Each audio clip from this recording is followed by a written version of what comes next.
পাচ্ছ খবর? না, অন্ধকার তো। বোর্ড দেখতে পাচ্ছ? স্যার চলেই গেল, অন্ধকার। অন্ধকার চলে গেল আবার তারপর।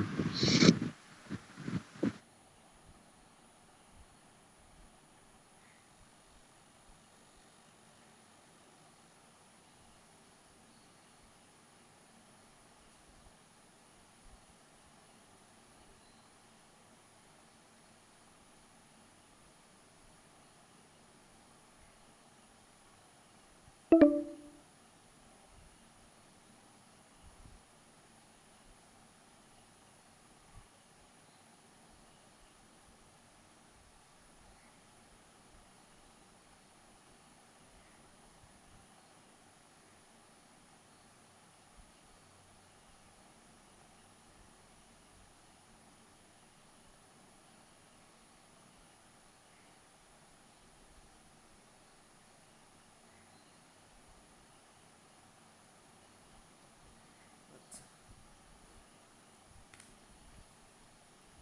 তোমাদের কোন অবধি নোটস দেওয়া হয়েছিল একটু বলবে?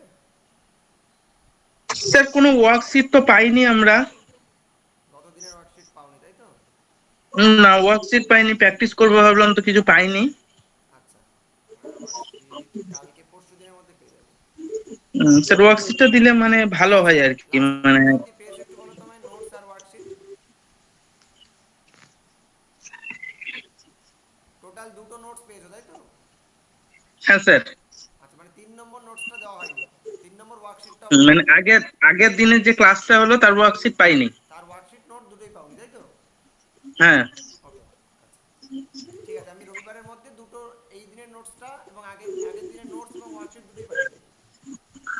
ঠিক আছে স্যার, পুরোটা একবার গ্রুপে ফরওয়ার্ড করবেন একবার, হ্যাঁ? আচ্ছা, আগে কি ক্লাস হয়েছিল, ওটা কি রেকর্ডিং কি পাওয়া যাবে? আগের দেখবে নাম্বার সিস্টেম করানো হয়েছিল। ওটা কোথায় পাবো স্যার? ওটা দেখবে রেকর্ডিংটা আছেই, আর নোটসগুলো তোমরা দেখবে গ্রুপে পেয়ে যাবে, টেলিগ্রাম গ্রুপে হয়তো পেয়ে যেতে পারো সবটাই। যদি তারপরেও না পাও তুমি আচ্ছা, আমায় পার্সোনালি মেসেজ করো, আমি গ্রুপে অধিকাংশ পেয়ে যাবো। ঠিক আছে। আচ্ছা,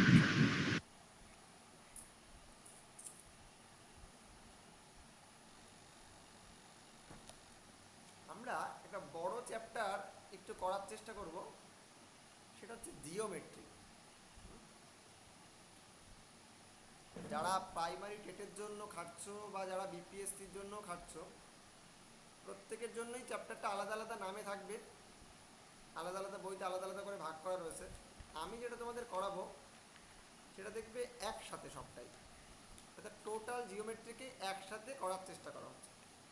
এখানে জিওমেট্রি একদম প্রথম থেকে যতটা যা শিখেছি, পরিমিতির মধ্যে যেটুকু যা শিখেছি সবটাই, অর্থাৎ সরল রেখা বক্ররেখা কাকে বলে সেখান থেকে শুরু করে চোঙ, বৃত্ত, আয়তক্ষেত্র, বর্গক্ষেত্র, ঘনক, সব কিছু, তার আয়তন বের করা, সব কিছু।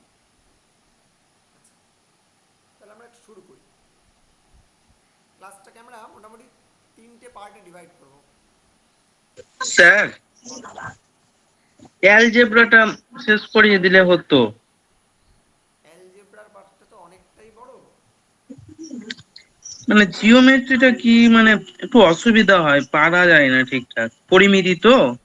পরিমিতিও রয়েছে, জিওমেট্রি একদম, তুমি যেটাকে জ্যামিতি বোঝো বাংলায় সেটা। ত্রিকোণমিতি, হ্যাঁ, ত্রিকোণমিতি, পরিমিতি আর জ্যামিতি। ত্রিকোণমিতিটা এখানে করানো হচ্ছে না।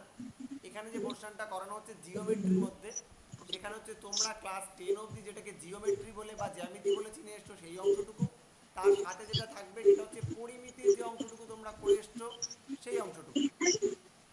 আচ্ছা আচ্ছা। ঠিক আছে, আশা করি খুব একটা অসুবিধা হবে না, বোঝার জায়গা যেটুকু সেটুকু বোঝো, আর যেগুলো ফর্মুলা রয়েছে সেগুলো মুখস্থ করো এবং প্র্যাকটিস করো। তারপর যদি অসুবিধা হয় আমরা তো আছি। আচ্ছা, এই ক্লাসটাকে আমরা টোটাল 3টে পার্টে ডিভাইড করব। 3 দিন ধরে আগামী এই ক্লাসটাই চলবে।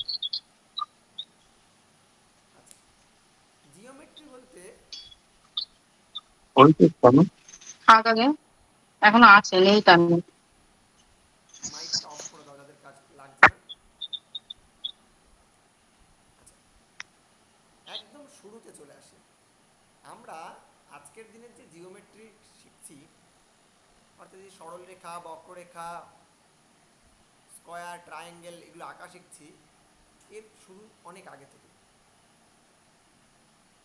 এর ইতিহাস ঘাঁটতে গেলে একদম পাওয়াই যাবে না যে কোথা থেকে শুরু। তবে যেখান থেকে এর ইতিহাস পাওয়া যায় তা হচ্ছে ইউক্লিডিয়ান জিওমেট্রি থেকে।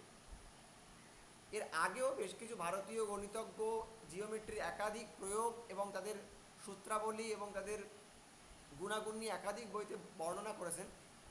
কিন্তু আমরা অঙ্কের বইগুলোতে যেটা দেখি সেটা হচ্ছে প্রথম জিওমেট্রির ধারণা দিয়েছেন ইউক্লিড বলে একজন বিজ্ঞানী।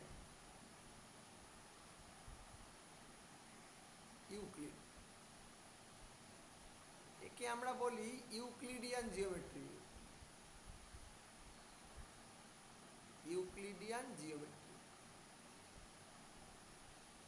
অর্থাৎ আজকের দিনে আমরা যা কিছু জিওমেট্রিতে করি সবটাই হচ্ছে এই ইউক্লিডিয়ান জিওমেট্রির অন্তর্গত। কিন্তু কি এই ইউক্লিড এমন কি বলেছিল যার জন্য আমরা এই জিওমেট্রিগুলোকে ইউক্লিডিয়ান জিওমেট্রি বলছি? আর এছাড়া কি আর কোনো জিওমেট্রি নেই? হ্যাঁ, অবশ্যই আছে। ইউক্লিড 5টি সিদ্ধান্ত দিয়েছিল যাকে বলা হয় ইউক্লিড 5 পোস্টুলেট। ইউক্লিড 5 পোস্টুলেট, এই 5টি সিদ্ধান্তের উপর আজকের দিনের জিওমেট্রি দাঁড়িয়ে। অর্থাৎ আজকের দিনের যে কোনো জিওমেট্রিক্যাল ফিগার তুমি নিয়ে নাও না কেন, তারা ইউক্লিডের এই 5টি সিদ্ধান্তকে মেনেই চলে। এই 5টি সিদ্ধান্ত হচ্ছে এমন 5টি ধরে নেওয়া জিনিস যার উপর পুরো জিওমেট্রির ভিত দাঁড়িয়ে আছে। অর্থাৎ তুমি কোনো বাড়ি বানাতে গেলে তোমাকে প্রথমে বাড়ির আগে একটা ভিত বানিয়ে নিতে হবে, তার উপর তুমি একটা বাড়ি করো। এক্ষেত্রে এই ভিতটা হচ্ছে ইউক্লিডিয়ান জিওমেট্রি।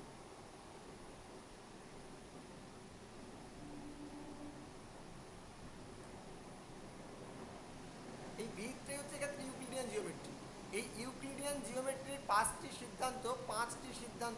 সিদ্ধান্ত রয়েছে, এই 5টি সিদ্ধান্তের উপরেই দাঁড়িয়ে। যদি কোনোভাবে এই 5টি সিদ্ধান্তের একটি সিদ্ধান্ত ভুল প্রমাণিত হয়ে যায় তাহলে কিন্তু সম্পূর্ণ ইউক্লিডিয়ান জিওমেট্রির এই যে যা কিছু বানিয়ে ফেলেছো সবটাই কিন্তু ধসে পড়বে। কিন্তু কোনোটাই ভুল নয়, কারণ তোমরা সিদ্ধান্তগুলো পড়লেই বুঝবে যে সিদ্ধান্তগুলি খুবই ট্রিভিয়াল, খুবই সাধারণ, যেগুলো আমরা নিজে পড়লেই বুঝি যে এগুলো হ্যাঁ এগুলো অবশ্যই হবে। কি সেই 5টি সিদ্ধান্ত? কেউ জানো ইউক্লিডিয়ান জিওমেট্রি কি?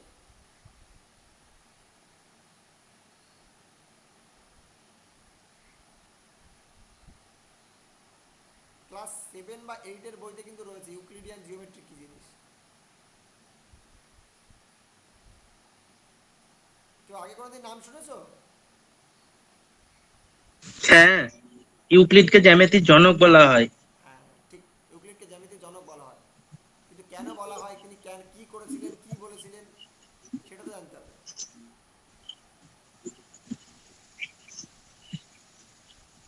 ওই এস সূত্রগুলো নাকি? না, তুমি যেটা বলছো সেটা হচ্ছে সর্বসমতার সূত্র।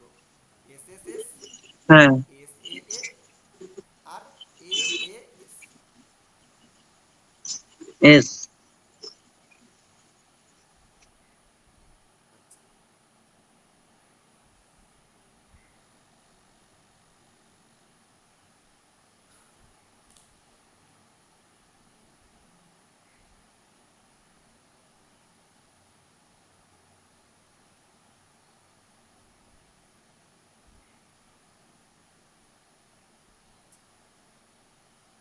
ইউক্লিডের সিদ্ধান্ত বলার আগে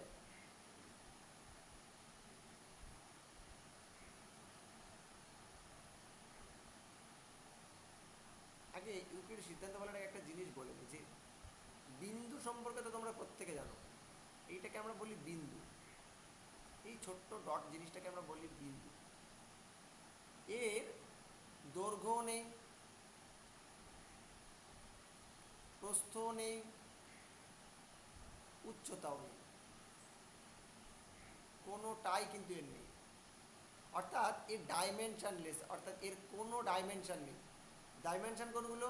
দৈর্ঘ্য, প্রস্থ, উচ্চতা, এগুলোকে বলা হয় ডাইমেনশন। এর দৈর্ঘ্যও নেই, প্রস্থও নেই, উচ্চতাও নেই। অথচ দেখো একটা মজার জিনিস, এই বিন্দুগুলো যদি পরপর বসাতে থাকো একটার পর একটা, তুমি আস্তে আস্তে দেখবে একটা স্ট্রেট লাইন পাবে, এরকম একটা, বা সরল রেখা পাবে বা সরল রেখাংশ পাবে, যার কিন্তু দৈর্ঘ্য আছে। এর উপর যদি আবার এরকম বিন্দু বসাতে থাকো তো এরকম একটা আকার পাবে, সেটার কিন্তু দৈর্ঘ্য এবং প্রস্থ দুটোই আছে। অর্থাৎ বিন্দু হচ্ছে এমন একটা জিনিস যার দৈর্ঘ্য নেই, প্রস্থ নেই, উচ্চতা নেই, তবে তা দিয়ে আমরা একাধিক এমন জিনিস তৈরি করছি যার কিন্তু দৈর্ঘ্য, প্রস্থ, উচ্চতা আছে। অনেক সময় প্রশ্ন করা হয় বিন্দুর ডাইমেনশন কত, বা তখন কিন্তু উত্তরে অপশন থাকে 0, তো 0 ডাইমেনশনকে ক্লিক করতে হবে।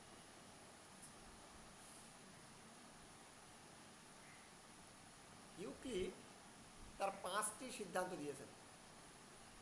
এই 5টি সিদ্ধান্ত হলো,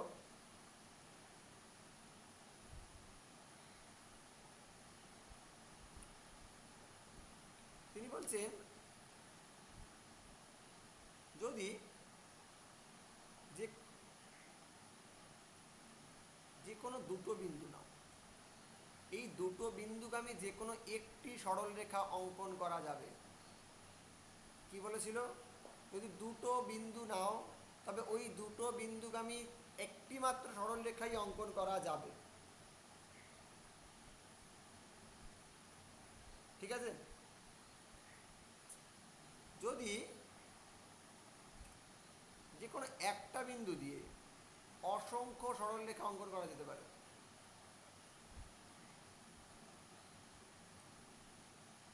ঠিক? হ্যাঁ স্যার, এবার মনে পড়েছে এগুলো ছিল। তিনি আরো বলেছিলেন অল রাইট অ্যাঙ্গেলস আর কনগ্রুয়েন্ট, অর্থাৎ সমস্ত সমকোণগুলো সমান। অর্থাৎ সমকোণ তুমি যেভাবেই আঁকো না কেন দেখবে সমস্ত সমকোণগুলো সমান। ঠিকই তো, সমস্ত সমকোণ তো সমান, সবগুলোর মানই তো 90 ডিগ্রি, যেভাবেই মাপি না কেন।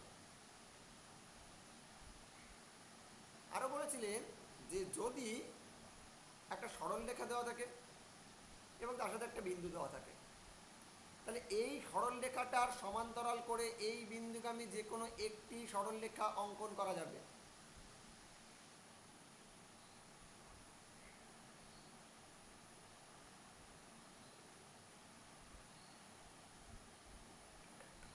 আরও একটা কিছু একটা ছিল, এই মুহূর্তে আমার মাথায় আসছে না। এই 4টে ছাড়াও তোদের নোটসের মধ্যে আমি দিয়ে দেবো। এই 5টি সিদ্ধান্ত দিয়েছে, এই 5টি সিদ্ধান্তের উপর সমস্ত ইউক্লিডের জিওমেট্রি দাঁড়িয়ে আছে। এই 5টি সিদ্ধান্ত মতে আমরা আজকের যা জিওমেট্রি করছি সেগুলো কিন্তু সবগুলোই হয়ে যাচ্ছে। অর্থাৎ আমরা ত্রিভুজ আঁকছি, বর্গক্ষেত্র আঁকছি, আয়তক্ষেত্র আঁকছি, আমরা কোন সম্পর্কে পড়ছি, সব কিছুই কিন্তু এই ইউক্লিডের জিওমেট্রির উপর দাঁড়িয়ে আঁকছি। কিন্তু এই ইউক্লিডের জিওমেট্রি ছাড়া কি আর কোনো জিওমেট্রি নেই? আছে। ইউক্লিডের জিওমেট্রির বাইরেও যে সমস্ত জিওমেট্রি রয়েছে তাদেরকে আমরা বলি নন ইউক্লিডিয়ান জিওমেট্রি।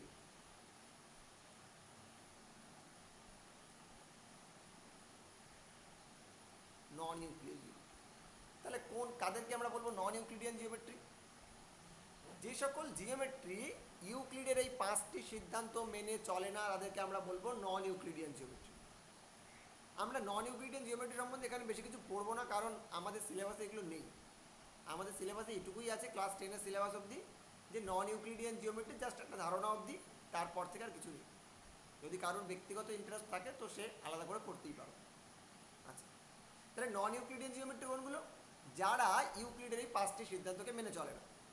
যেমন ধরো একটা এক্সাম্পল দিই, তাহলে তোমাদের সহজে বুঝতে সুবিধা হবে। যে আমরা ইউক্লিডের জিওমেট্রিতে দেখেছি ত্রিভুজের 3টি কোণের সমষ্টি কত হয়? 180 ডিগ্রি। 180। এইটা ইউক্লিডিয়ান জিওমেট্রিতে। কিন্তু নন ইউক্লিডিয়ান জিওমেট্রির ক্ষেত্রে ত্রিভুজের 3টি কোণের সমষ্টি 180 ডিগ্রি থেকে হয় বেশি হবে, না হলে কম হবে। কেমন? যদি তুমি একটা ফুটবল নাও,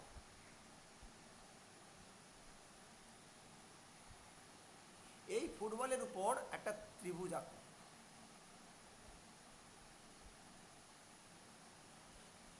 তাহলে এই ত্রিভুজাকার অংশটিকে তুমি যদি ফুটবলের উপর থেকে ঠিক কেটে বার করে নিয়ে আসো এবং এর কোণগুলোকে মেপে দেখো আলাদা করে চাঁদার সাহায্যে, দেখবে এর কোণগুলোর তিনটি কোণের সমষ্টি 180 ডিগ্রি হচ্ছে না, 180 ডিগ্রি থেকে কম হচ্ছে। আবার একইভাবে যদি তুমি মোড়া চেনো, বসার জন্য আমরা দেখবে এরকম আকারের একটা জিনিস ব্যবহার করি, অনেকের বাড়িতে আছে, গ্রামের দিকে একটু বেশি দেখা যায়। এই রকম মোড়ার মতন আকৃতিযুক্ত যদি কোনো বস্তুর উপর এরকম একটি ত্রিভুজ অঙ্কন করো এবং সেই ত্রিভুজাকার অংশটি বার করে আনো, তাহলে দেখবি এই ধরনের ত্রিভুজের ক্ষেত্রে তিনটি কোণের সমষ্টি 180 থেকে বেশি হয়। এক্ষেত্রে 180 থেকে কম, এক্ষেত্রে 180। অর্থাৎ ইউক্লিডিয়ান জিওমেট্রির ক্ষেত্রে ত্রিভুজের তিনটি কোণের সমষ্টি হচ্ছে 180 ডিগ্রি, কিন্তু নন ইউক্লিডিয়ান জিওমেট্রির ক্ষেত্রে কিন্তু সেগুলো আর হচ্ছে না। আরও একটা এক্সাম্পল দিই, যেটা তোমাদের প্রত্যেকেই জানা, কিন্তু আমরা শুধু জানি না এটা নন ইউক্লিডিয়ান জিওমেট্রি।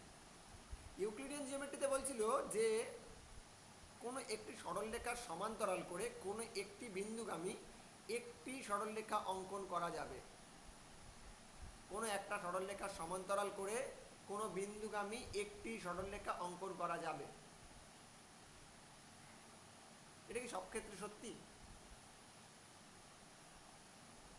যদি তুমি একটা স্ফিয়ার কল্পনা করো, অর্থাৎ একটা গোলক কল্পনা করো, গোলকের ক্ষেত্রে সরলরেখা হয় না, গোলকের ক্ষেত্রে হয় সার্কেল। গোলককে ঘিরে তুমি যদি একটা পৃথিবীকে ঘিরে যেগুলো আঁকো সেগুলো কি নিরক্ষরেখা, দ্রাঘিমা রেখা, এগুলো পড়েছো না? এইগুলোতে তুমি ধরো একদম সবচেয়ে বড় সার্কেলটা হচ্ছে নিরক্ষরেখা, যেটা একদম মাঝখানে থাকে। এর সমান্তরাল করে এইখানে একাধিক সার্কেল টানা যেতে পারে।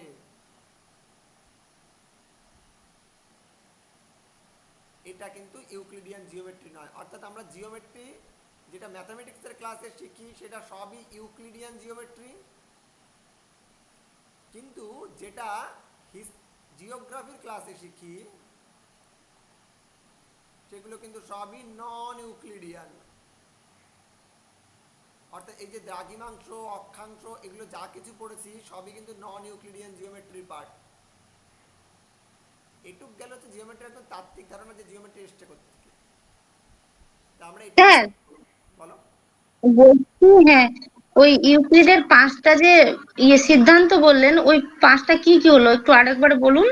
আর ওই এটা কি বললেন যে একটা গোলকের মধ্যে যে ত্রিভুজটা করব তার 3টে কোণের সমষ্টি 180 ডিগ্রির কম হবে, তাই তো? হুম। আর মানে ত্রিভুজের গোলকের মধ্যে যে ত্রিভুজটা হবে তার কোণগুলোর কথা বললেন? তুমি যদি একটা গোলক নাও, অর্থাৎ ফুটবল নাও, বা একটা হুম হুম বাচ্চাদের খেলনার যে প্লাস্টিকের বল হয় তাই একটা বল নাও, এবার বলের উপর একটা ত্রিভুজ আঁকো। এবার ত্রিভুজটাকে তুমি কাঁচি দিয়ে কেটে নাও, দেখবে ত্রিভুজটা একটু বাঁকানো টাইপের হবে। এবং এক্ষেত্রে যদি তুমি কোণগুলো মাপার চেষ্টা করো, দেখবে কোণগুলো তিনটি কোণের সমষ্টি 180 থেকে কম হবে। একইভাবে যদি মোড়ার মতন আকৃতি হয়, কোনো একটা বস্তুর আকৃতি মোড়ার মতো, সেক্ষেত্রে ওগুলোকে বলা হয় হাইপারবোলিক প্লেন। সেই ধরনের প্লেনে যদি তুমি কোনো রকম ত্রিভুজ আঁকো, দেখবে সেক্ষেত্রে ত্রিভুজের তিনটি কোণের সমষ্টি 180 থেকে বেশি হচ্ছে, যা কিন্তু ইউক্লিডের সিদ্ধান্ত মেনে চলে না। অর্থাৎ একদম সোজাসাপটা ভাষায় বলতে গেলে আমরা প্লেন অর্থাৎ তলের উপর যে জিওমেট্রি আঁকি, অর্থাৎ খাতার উপর, মাটির উপর বা সমান জায়গার উপর যে জিওমেট্রি আঁকি, সেগুলো সবই হচ্ছে ইউক্লিডিয়ান জিওমেট্রি। কিন্তু যদি গোল বলের উপর বা অন্য কোনো আকৃতি বিশিষ্ট এবড়ো খেবড়ো বা কোনো বক্রতলের উপর যদি কোনো জিওমেট্রি আঁকি, সেগুলো সবই হচ্ছে নন ইউক্লিডিয়ান জিওমেট্রি। তাহলে আমাদের ইউক্লিডিয়ান জিওমেট্রি বলতে আমরা একদম সহজ ভাষায় বুঝবো কি, যা কিছু আমরা তলের উপর আঁকি, খাতার উপর আঁকি, বেঞ্চের উপর আঁকি, সমতলের উপর আঁকি, তারা সবাই হচ্ছে ইউক্লিডিয়ান জিওমেট্রি। এখন আমরা এই ক্লাস থেকে যা করব সবটাই হচ্ছে ইউক্লিডিয়ান জিওমেট্রি। তবে নন ইউক্লিডিয়ান জিওমেট্রি সম্পর্কে যা ধারণা এটুকুই দেওয়া হয় ক্লাস 8 বা 7 এর সিলেবাসে, এটুকুই রয়েছে যে ইউক্লিড কে, ইউক্লিডের 5টি সিদ্ধান্ত কি, এবং ইউক্লিডিয়ান জিওমেট্রির 9 কোণগুলো। অন্তত আমরা এটুকু চিনতে শিখবো যে এটা ইউক্লিডিয়ান আর এটা ইউক্লিডিয়ান নয়, দ্যাটস ইট। আর এখান থেকে এর থেকে বেশি কিছু জানার দরকার নেই। ইউক্লিডের সিদ্ধান্ত তোমাদের কোনোদিন লিখতে দেবে না, জাস্ট জানার জন্য। এরপর থেকে আমরা ইউক্লিডের জিওমেট্রির উপর বেস করে যা কিছু শিখবো সেইগুলো অবশ্যই পরীক্ষায় ব্যবহারের জন্য। হ্যাঁ স্যার, তো সিদ্ধান্ত 5টা কি কি স্যার? দুটি বিন্দু দিয়ে একটি সরলরেখা অঙ্কন করা যাবে, একটি বিন্দু দিয়ে অসংখ্য সরলরেখা অঙ্কন করা যাবে, আর সমস্ত সমকোণ হচ্ছে সমান। আর দুটো কি কি স্যার?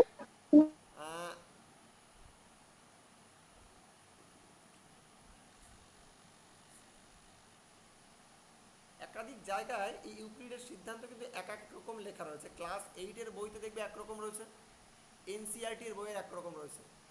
সিদ্ধান্তগুলো মাঝের দুই একটি সিদ্ধান্ত আলাদা আলাদা জায়গায় আলাদা আলাদা রকম দেখা যায়। তুমি ইন্টারনেটও সার্চ করবে, দেখবি মাঝের দুই একটি সিদ্ধান্ত দেখবি এক এক জায়গায় এক এক রকম ব্যাখ্যা করা হয়েছে। তো আমাদের মূলত যেটা দরকার সেটা হচ্ছে 5 নম্বর সিদ্ধান্তটা, 5 নম্বর এবং 4 নম্বর সিদ্ধান্তটা। 5 নম্বর সিদ্ধান্ত কি বলছিল, যে কোনো একটা সরলরেখা এর সমান্তরাল করে কোনো একটা নির্দিষ্ট বিন্দুগামী, অর্থাৎ এই সরলরেখাটার সমান্তরাল হবে এই বিন্দুগামী এমন একটি সরলরেখা অঙ্কন করা যাবে। দেখো এটা ছাড়া আর কোনো সরলরেখা অঙ্কন করা যাবে না যা এর সাথে সমান্তরাল। 4 নম্বরটা ছিল সমস্ত রাইট অ্যাঙ্গেলস, অর্থাৎ সমস্ত সমকোণ, যাতে তুমি যেভাবেই আঁকো না কেন, সমস্ত সমকোণ যেভাবেই আঁকো না কেন, বড় ছোট যেভাবে আঁকো না কেন, তারা সবাই সমান, কনগ্রুয়েন্ট বলছে,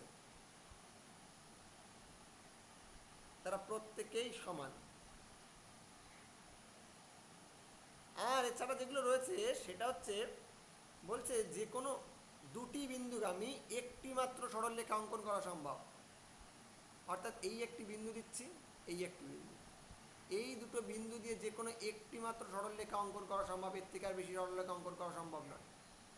অর্থাৎ কোনো সরলরেখাকে আঁকতে গেলে অন্তত দুটো বিন্দুর দরকার হবে, অথবা একটা বিন্দু দরকার হবে এবং সেই বিন্দুটার সাথে সমান্তরাল একটা সরলরেখার দরকার হবে। আর বলছে একটি বিন্দু দিয়ে, কোথাও কোথাও একটা বলছে একটি বিন্দু দিয়ে অসংখ্য সরলরেখা অঙ্কন করা যায়। সত্যি, একটা বিন্দু দিয়ে অসংখ্য সরলরেখা অঙ্কন করা যায়।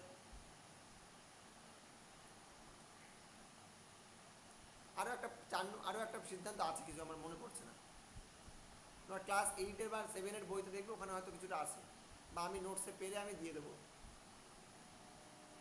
আমাদের এখানে দরকার এই 5 নম্বর সিদ্ধান্তটা, এইটা সবচেয়ে গুরুত্বপূর্ণ, এইটাই সবচেয়ে বিতর্কিত সিদ্ধান্ত, এইটা নিয়েই সমস্ত জিওমেট্রিতে এত নাড়াচাড়া।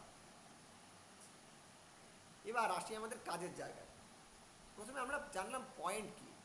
বিন্দু হচ্ছে জ্যামিতির এমন একটি জিনিস যার না আছে কোনো দৈর্ঘ্য, না আছে কোনো প্রস্থ, না আছে কোনো উচ্চতা, অর্থাৎ এটি একটি ডাইমেনশনলেস জিনিস।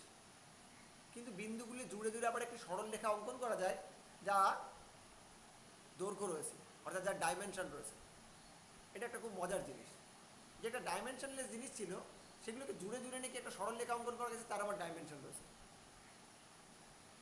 এখন আমরা এই সরলরেখা আসি। সরলরেখা কাকে বলবো? রেখা, তুমি প্লেনের উপর যে কোনো রকমের দাগ টানলে, যেরকম খুশি দাগ টানলে সেটাই একটা রেখা। প্লেনের উপর যেরকম খুশি দাগ টানলে সেটাই হচ্ছে একটা রেখা। হ্যাঁ, অবশ্যই রেখাগুলোর কোনো অন্তিম বা শুরুর পয়েন্ট থাকবে না, রেখাগুলোর কোনো অন্তিম বা শুরুর পয়েন্ট থাকতে পারে না, অর্থাৎ রেখাগুলো চলবে। রেখাকে দুভাগে ভাগ করা যায়, একটা হচ্ছে সরল রেখা, আর একটা হচ্ছে বক্ররেখা। সরল রেখা কোনগুলো? অর্থাৎ যারা সমানভাবে চলে। আর বক্ররেখা কোনগুলো? যারা এরকম একে বেঁকে চলে। দেখো, সব ক্ষেত্রেই আমি দুদিকে দুটো তীর চিহ্ন দিয়েছি। এর মানে কি? এর মানে এই যে রেখাটুকু এঁকেছি এটা এখানেই শেষ নয়, এই দিকে চলতে পারে অনেক দূর, এই দিকে চলতে পারে অনেক দূর। অর্থাৎ একটা রেখা তুমি যদি খাতার উপর আঁকো, খাতা ছাড়িয়ে তোমার পাশের খাতায় গিয়ে অনেক দূর চলে যেতে পারে। অর্থাৎ রেখার কোনো শেষ নেই। আমরা এখানে একটা টুকরো অংশকে নিয়ে কাজ করি বা ছোট করে দেখাই, পুরো জিনিসটা একটা ছোট অংশ দেখাই, এ দুই দিকে যত খুশি বৃদ্ধি পেতে পারে। তাই জন্য আমরা এই দুই দিকে দেখো দুটো তীর চিহ্ন দিই। এই জন্য দেখবে যেখানে যেখানে সরলরেখা বা বক্ররেখার কথা থাকবে সেখানে বেশিরভাগ জায়গায় দুদিকে দেখবে তীর চিহ্ন দেওয়া থাকে। তার কারণ এটাই, কারণ এটি অসীম পর্যন্ত বিস্তৃত। এখন তাহলে রশ্মি কি? বলো। রশ্মি একদিকে যায়। রশ্মি, আচ্ছা রশ্মির কথা বলি। রশ্মি কি? তোমরা প্রত্যেকে ছোটবেলা লেজার লাইট দেখেছো, মেলায় কিনতে পাওয়া যেত, যেখানে কি হতো, এইরকম একটি ছোট্ট লাইট থাকতো, লাইটে এইখানে একটা বাটন থাকতো, বাটনটা চাপলে এখান থেকে একটা এমন একটা রশ্মি বেরোতো যেটা অনেক দূর চলে যায়, অনেক দূরের মানুষের গায়ে গিয়ে পড়ে। টর্চ লাইটের থেকে অনেক বেশি ক্ষমতা সম্পূর্ণ। যতক্ষণ না এ কোথাও বাধাপ্রাপ্ত হয় ততক্ষণে থামে না, চলতেই থাকে। অর্থাৎ দেখো এর একটা শুরুর বিন্দু আছে, কিন্তু এইদিকে চলতে থাকে। লাইট বা আলোর কথা যদি তুমি ভাবো, আলো কিন্তু কোথাও থামে না। তোমরা বিজ্ঞানে হয়তো সবাই পড়েছো যে আলোর কিন্তু কোনো থামার কোনো জায়গা নেই, আলো চলতেই থাকে। সরলরেখা বরাবর আলো চলতেই থাকে। আলো কখন থামে? যখন কিনা সে বাধাপ্রাপ্ত হয়। অর্থাৎ তুমি যদি একটি টর্চ লাইট জ্বালাও বা কোনো একটি আলো জ্বালাও, সেই আলো থেকে যে রশ্মিগুলো বেরোবে তার কিন্তু কোথাও শেষ নেই, সে চলতেই থাকবে। তার তীক্ষ্ণতা কমতে পারে, তবে তার চলার পথ শেষ হবে না, সে চলতেই থাকবে। কখন থামবে? যখন কিনা তার সামনে কোনো বাধা আসবে। বাধা আসলে আলো আর সেই বাধাকে অতিক্রম করে চলে যেতে পারে না। অর্থাৎ তুমি যদি একটি টর্চ লাইট দিয়ে টর্চ মারো এবং তার সামনে একটি হাত ধরো, তো তুমি হাতের উপর আলো পড়ছে, কিন্তু হাতকে ভেদ করে কিন্তু আলো যেতে পারছে না, বা হাতকে অতিক্রম করে বা কোনোভাবে টপকে কিন্তু আলো যেতে পারছে না। রশ্মিও ঠিক তাই। রশ্মি দেখো কোনো একটা নির্দিষ্ট বিন্দু থেকে উৎপত্তি হয় এবং কোনো একটা নির্দিষ্ট দিকে অসীম দূরত্ব অবধি চলে, একে আমরা বলি রশ্মি।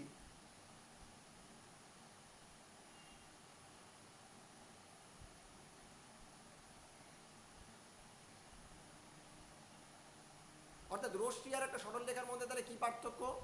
সরলরেখার ক্ষেত্রে ও দুই দিকেই যত খুশি বর্ধিত হতে পারে। সরলরেখার ক্ষেত্রে কোনো অন্তিম বা শেষ বিন্দু বলে কিছু হয় না, কিন্তু রশ্মির ক্ষেত্রে কিন্তু একটি সূচনা বিন্দু হয় এবং অপর প্রান্তটি কিন্তু অসীম দূরত্ব অবধি পৌঁছে যায়। এখন এই যে সরলরেখা, এই সবসময় এই সরলরেখা নিয়ে কাজ করা আমাদের সম্ভব নয়, কারণ এ তো অসীম দূরত্ব অবধি এদিকেও যেতে পারে, এই দিকেও যেতে পারে। এই জন্য আমরা কি করি, এই সরলরেখার কিছু কিছু অংশ আমাদের প্রয়োজন অনুসারে আমরা কেটে নিই এবং কেটে বার করে এনে আমরা কাজ করি। তখন আর আমরা দুই দিকে কোনো তীর চিহ্ন দিই না, কারণ এটা তো একটা টুকরো অংশ, এর তো শেষ বিন্দু এবং প্রথম বিন্দু আছে।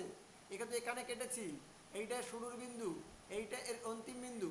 তাহলে এই যে যে জিনিসটা পেলাম, এইটাকে যদি আমি নাম দিই এ, এই বিন্দুটাকে নাম দিচ্ছি এ, এই বিন্দুটাকে নাম দিচ্ছি বি, তাহলে এইটাকে আমরা বলবো কি? রেখাংশ, বা কোথাও কোথাও সরল রেখাংশ বলে। সরল রেখার যেহেতু এটা অংশ, তাই একে আমরা বলি সরল রেখাংশ বা শুধু রেখাংশ। স্যার, বলো। আমরা পুরো জিওমেট্রিটাই কি ইউক্লিডীয় জিওমেট্রি করব? হ্যাঁ, আমাদের ক্লাস 10 অবধি যে ম্যাথামেটিক্সকে শেখানো হয় সেটাকে বলা হয় বেসিক ম্যাথামেটিক্স। এরপর থেকে যেটা শুরু হয় সেখানে কিন্তু কিছু কিছু অ্যাডভান্স ম্যাথামেটিক্সের কথা বলা হয়। এই বেসিক ম্যাথামেটিক্সের মধ্যে যে জিওমেট্রির পোর্শনটুকু রয়েছে সেখানে শুধুমাত্র ইউক্লিডিয়ান জিওমেট্রি রয়েছে, আর কোনো রকমের জিওমেট্রি নেই। ইভেন 11-12 যাদের সায়েন্স ছিল তারাও যে জিওমেট্রি করেছো সেখানেও কিন্তু শুধুমাত্র প্রায় সবটাই বলা চলে ইউক্লিডিয়ান জিওমেট্রি, অল্প দুই একটি জায়গা বাদ দিয়ে বেশিরভাগটা ইউক্লিডিয়ান জিওমেট্রি। বাট তারপরেও যারা ম্যাথামেটিক্স নিয়ে পড়েছো তারা হয়তো অনেকে জানবে যে ইউক্লিডিয়ান জিওমেট্রি ছাড়াও আরও একটা রকমের আরও কিছু জিওমেট্রি রয়েছে যেটা নন ইউক্লিডিয়ান জিওমেট্রি, সেটা নিয়ে অনেক কাজকর্ম হয়। তো আমাদের এখানে অত কিছু জানার দরকার নেই, আমরা খুব জিস্টে জানবো, কারণ আমাদের অনেক বড় সিলেবাস। তাহলে বোঝা গেল সরল রেখা কি, রশ্মি কি, সরল রেখাংশ কি। সরল রেখা সরল রেখাংশের মধ্যে পার্থক্য কি? সরল রেখা হচ্ছে যার কোনো শেষ নেই, দুদিকে অনেক দূর অবধি চলতে পারে, আর এটা হচ্ছে সরল রেখা। আর সরল রেখাংশ কি? এই সরল রেখার একটা ছোট্ট কাটা অংশ, কাঁচি দিয়ে যদি তুমি একটা বড় একটা দড়ি থেকে একটুখানি একটা অংশ কেটে নিয়ে আসো, তাহলে সেটা হবে একটা সরল রেখাংশ। এখন রেখা জানলাম, রেখাংশ জানলাম, অর্থাৎ লাইন জানলাম, লাইন সেগমেন্ট জানলাম। এবার আমি আসি প্যারালাল লাইন বা সমান্তরাল সরল রেখা। প্যারালাল লাইন বা ওকে বলছি সমান্তরাল সরল রেখা। কাকে বলে সমান্তরাল সরল রেখা? তুমি যদি কোনো একটি সরল রেখা আঁকো, এই রেখাটি থেকে সম দূরত্ব অবলম্বন করে যদি কোনো একটি রেখাও চলতে থাকে, দেখো সব ক্ষেত্রে এই দুটোর মধ্যে দূরত্ব সব জায়গায় সমান, দেখো, তাহলে তাহলে এই রেখা দুটোকে আমরা কি বলবো? সমান্তরাল সরল রেখা বা প্যারালাল লাইন। কিন্তু যদি এরা সমদূরত্ব অবলম্বন করে না চলে তবে কি হবে?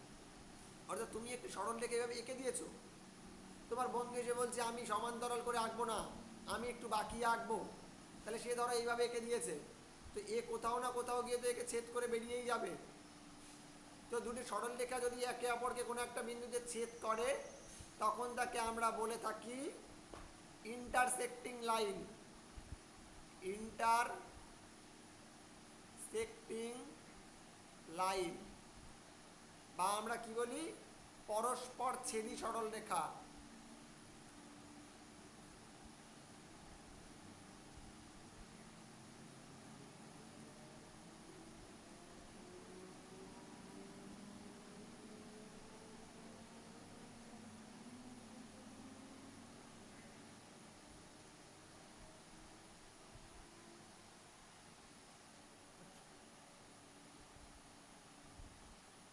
তাহলে আমরা ইংলিশ টার্মটা কি বললেন স্যার? পরস্পর ছেদি সরলরেখার ইংলিশ টার্মটা? ইংলিশ টার্মটা হচ্ছে ইন্টারসেক্টিং লাইন, অর্থাৎ যেখানে একে অপরকে ছেদ করে এবং যে পয়েন্টে ছেদ করে সেই পয়েন্টটাকে আমরা বলি ইন্টারসেক্টিং পয়েন্ট। ঠিক আছে? তাহলে আমরা সরল রেখাংশ চিনলাম, আমরা সরল রেখা চিনলাম, আমরা প্যারালাল লাইন বা সমান্তরাল সরল রেখা চিনলাম, আমরা ইন্টারসেক্টিং লাইন বা পরস্পর ছেদি সরল রেখা শিখলাম। এবার আমরা আসি ট্রান্সভার্সাল লাইন বা ছেদক বা ভেদক, ক্লাস 8 এর সিলেবাস রয়েছে।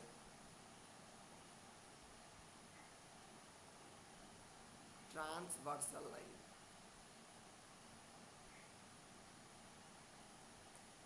বা বাংলা আমরা একে বলি ছেদক বা ভেদক। অর্থাৎ যদি দেখা যায় দুটো সরল রেখা এরকম আছে, দেখা যায় তৃতীয় কোনো সরল রেখা এই দুটো সরল রেখাকে এরকম ছেদ করে বেরিয়ে গেছে,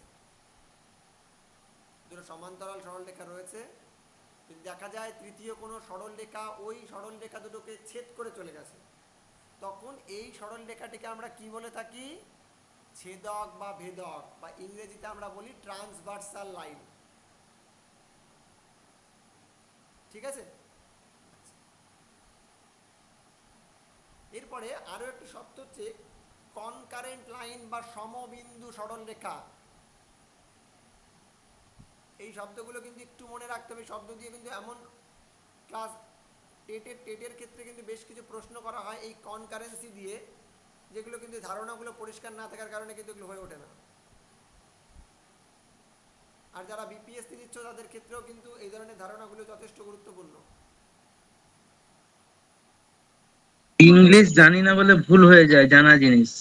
প্রত্যেকটা জিনিসের নিজে একটা নোটস বানাবে যেখানে ইংরেজি বাংলা দুটো টার্মকেই পড়তে শিখবে, কারণ এখানে তোমরা তো যারা যারা এখানে আছো স্টেটের পরীক্ষার জন্য অনেকে হয়তো ভরসা করে বসে আছো, কিন্তু জানোই স্টেটের অবস্থা যা, তো স্টেটের উপর ভরসা করে রাখাটা কিন্তু এখন উচিত বলে আমার মনে হয় না। প্রত্যেকেরই উচিত এখন শুধুমাত্র প্রাইমারি টেট না, যারা টেট দিচ্ছ তাদেরকে আমি প্রত্যেককে বলবো প্রাইমারি টেটের সাথে সাথে সেন্ট্রাল টেটও দাও।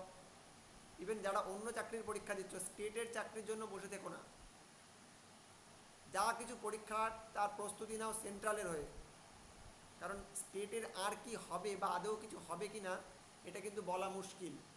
আমরা হয়তো আশায় দিন বাদ মানে যা হয় আশায় বসে আছি, হয়তো হবে, হলে তো খুবই ভালো, হলে হয়তো তোমরা সবাই পাবে চাকরি, কিন্তু আমাকে প্রস্তুতি নিয়ে রাখতে হবে কিন্তু একটা খারাপ পরিস্থিতির জন্য। যাতে ভালো হলে তো ভালো হবেই, অবশ্যই ভালো হলে সবাই চাকরি পেয়ে যাবে, সবাই এটাই চায়,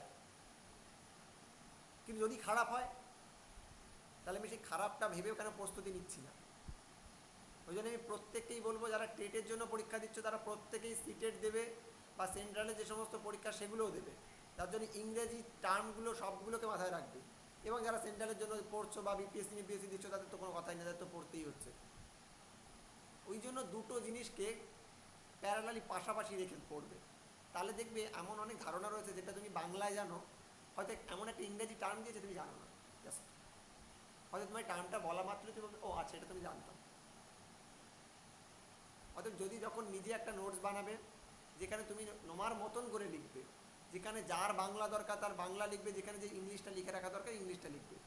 ধারণাটা একবার ক্লিয়ার হয়ে গেলে বাকি তো অঙ্ক প্র্যাকটিস, সে যার যত প্র্যাকটিস হবে, হয়তো তোমরা আমার থেকে ভালো করবে অঙ্ক প্র্যাকটিস, যার যেমন অঙ্ক প্র্যাকটিস হবে। কনকারেন্ট লাইন বা সমবিন্দু সরল রেখা,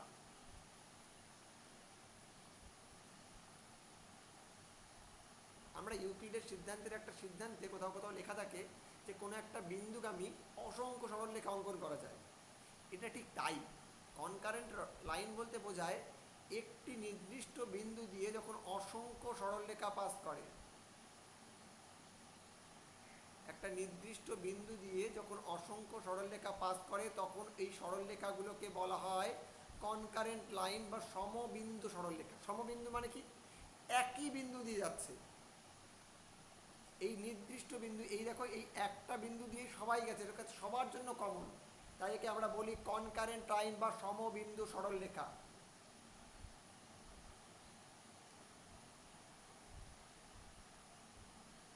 এছাড়াও আরো একটা জিনিস রয়েছে, সমাপতিত সরলরেখা বা কনসিডেন্ট লাইন।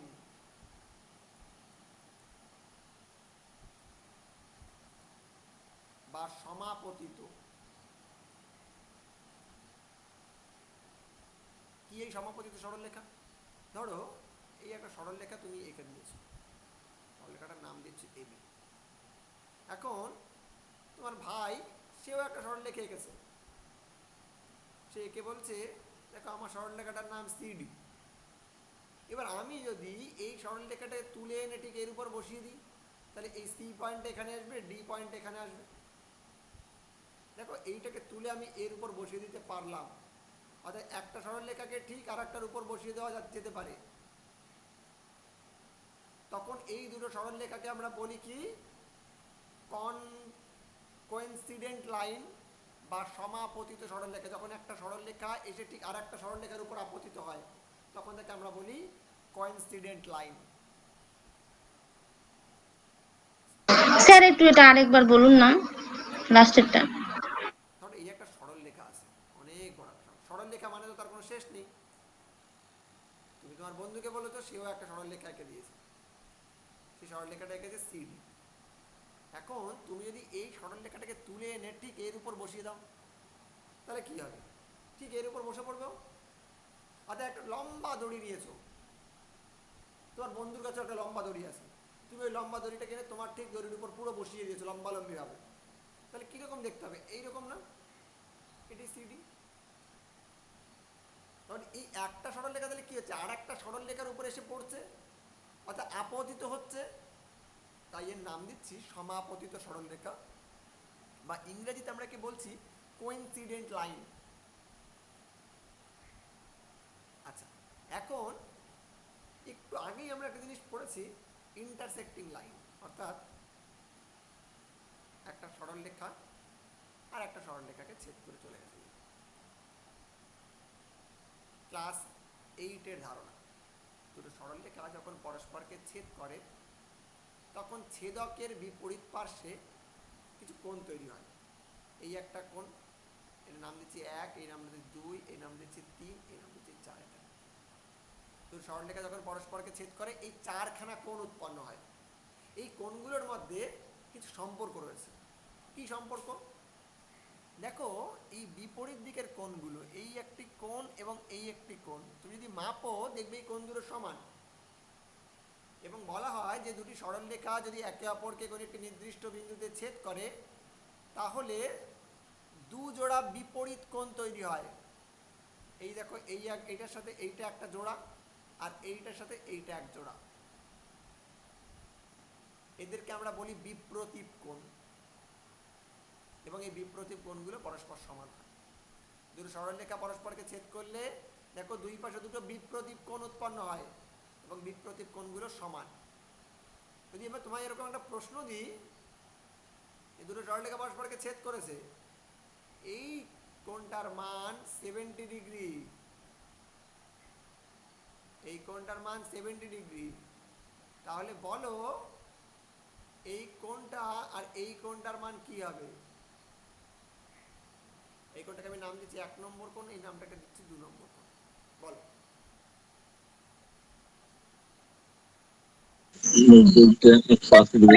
অপোজিটটা 110 হবে। অপোজিটটা এইটা মানে 1 নম্বরটা 110 বলছো? 70 আর আচ্ছা 70 হবে। 1 নম্বরটা কত হবে? ও 1 নম্বর, হবে। 70 হবে স্যার। 1 নম্বরটা 70 বলছে একজন, আর হ্যাঁ স্যার 1 নম্বরটা 70ই তো হবে। 2 নম্বর? ওটা স্যার বিপরীত কোণগুলো সমান, মানে 1 নাম্বারটা 70। ঠিক, বিপরীত কোণ সমান। এখানে এই কোণটা আর এই কোণটা একে অপরের বিপরীত কোণ, কারণ ঠিক উল্টো দিকে তৈরি হয়েছে। বিপরীত কোণ সমান আর হয় আমরা জানি। 2 নাম্বারটা হবে 110। কি করে বার করেছো? 180 থেকে বিয়োগ একদম। 70। এই দেখো, তাহলে টোটাল কোণটা কত? 180 না? আর এইটুকু যদি 70 হয়, তাহলে এই বাকিটুকু কি পড়ে থাকে? 180 থেকে 70 বাদ দিলে 110 পড়ে থাকে। 110। হুম। এটা হচ্ছে 110। এই ধরনের প্রশ্ন কিন্তু অনেক সময় দেওয়া হয়। এরকম একটা ছবি দিয়ে কোনো একটা নির্দিষ্ট কোণ চিহ্নিত করে বলে অমুক কোণটা কত, বা এই দুটো কোণের সমষ্টি ঠিক কত হবে। তখন কিন্তু এই ধারণাটাই কাজে লাগে, যে বিপ্রতীপ কোণের ধারণা। দুটো সরলরেখা পরস্পরকে ছেদ করলে বিপরীত পার্শ্বের যে কোণ দুটো উৎপন্ন হয় তাদেরকে আমরা বলি বিপ্রতীপ কোণ, এবং বিপ্রতীপ কোণ দুটো পরস্পর সমান। ঠিক আছে? আরও একটা ধারণা ক্লাস 8-এর সিলেবাসে রয়েছে, সেটা হচ্ছে সমান্তরাল। দেখবে চ্যাপ্টারটার নাম হচ্ছে সমান্তরাল সরলরেখা এবং ছেদকের ধর্ম, অর্থাৎ প্যারালাল স্ট্রেট লাইন এবং তার সাথে একটা ট্রান্সভার্সাল লাইন জুড়ে আছে। অর্থাৎ ধরো দুটো সরলরেখা আছে এইরকম, এরা পরস্পর সমান্তরাল দুটো সরলরেখা।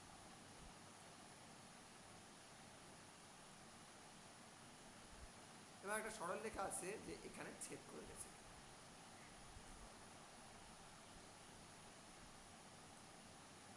তাহলে দেখো, এই যে ঘটনা ঘটার ফলে এখানে ঠিক কতগুলো কোণ উৎপন্ন হয়েছে আমরা একটু দেখি। দেখো, এই একটা কোণ উৎপন্ন হয়েছে, এটাকে নাম দিচ্ছি 1। এই একটা কোণ উৎপন্ন হয়েছে, এটাকে নাম দিচ্ছি 2। এই বাইরের দিকের গুলো আগে দেখি, ঠিক আছে? এই বাইরের দিকে দেখো, এখানে একটা তৈরি হচ্ছে 3, এই একটা 4। এবার দেখি ভিতরে, এই 5, 6, 7, 8।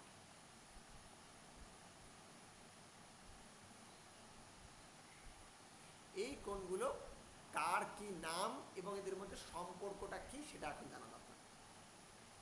দেখো, এই যে 1 নম্বর কোণ, 2 নম্বর কোণ, 3 নম্বর কোণ, 4 নম্বর কোণ, আবার এখানে 5, 6, 7, 8, এদের মধ্যে কোনো সিমিলারিটি আছে?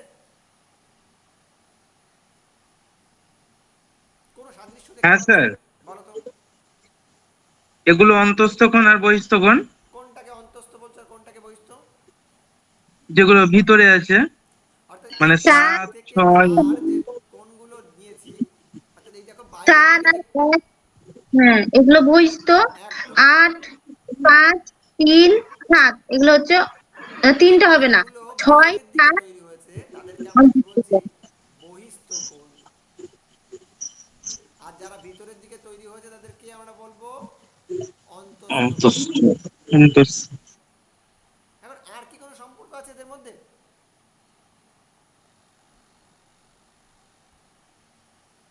দেখো, আরো বেশ কিছু সম্পর্ক রয়েছে। আমি আরো একটা ছবি আঁকি, তাহলে তোমাদের সুবিধা হবে।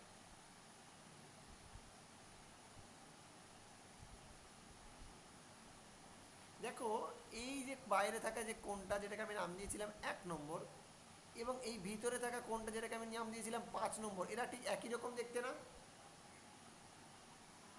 হ্যাঁ স্যার। অনুরূপ কোণ এগুলো। এই কোণটা আর দেখো এই কোণটার সাথে এই কোণটা দেখো একই রকম দেখতে। আবার এই কোণটা তার সাথে দেখো এই কোণটা দেখো একই রকম দেখতে। আবার এই কোণটার সাথে দেখো এই কোণটা একই রকম দেখতে। অর্থাৎ যদি আমি এগুলোকে নাম্বারিং করি, 1, 2, 3, 4, 5, 6, 7, 8, তাহলে 1-এর সাথে 5, 2-এর সাথে 6, 7-এর সাথে 3, আর 8-এর সাথে 4, এই যে যে জোড়াগুলো পাচ্ছি এদেরকে আমরা বলবো অনুরূপ কোণ।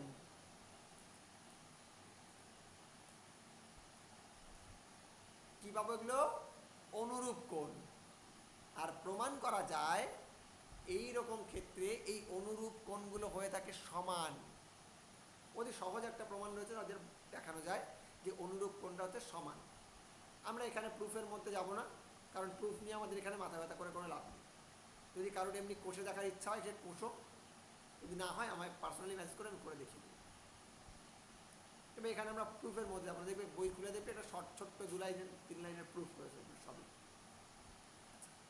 তাহলে আমরা এখানে পেলাম কি 4টে বহিস্থ কোণ তৈরি হয়েছে, 4টে অন্তস্থ কোণ তৈরি হয়েছে। আর কি পেলাম? কিছু অনুরূপ কোণ তৈরি হয়েছে এবং অনুরূপ কোণগুলো পরস্পর সমান। আর কি কোনো রকম কোণ আছে?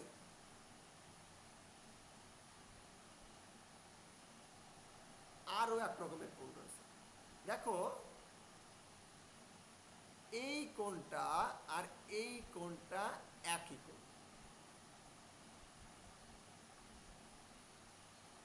যদি মাপো দেখবি এই কোণটা আর এই কোণটা একই কোণ, আবার এই কোণটার সাথে এর বিপরীত কোণগুলো একই কোণ। এই ধরনের কোণগুলোকে আমরা বলি একান্তর কোণ।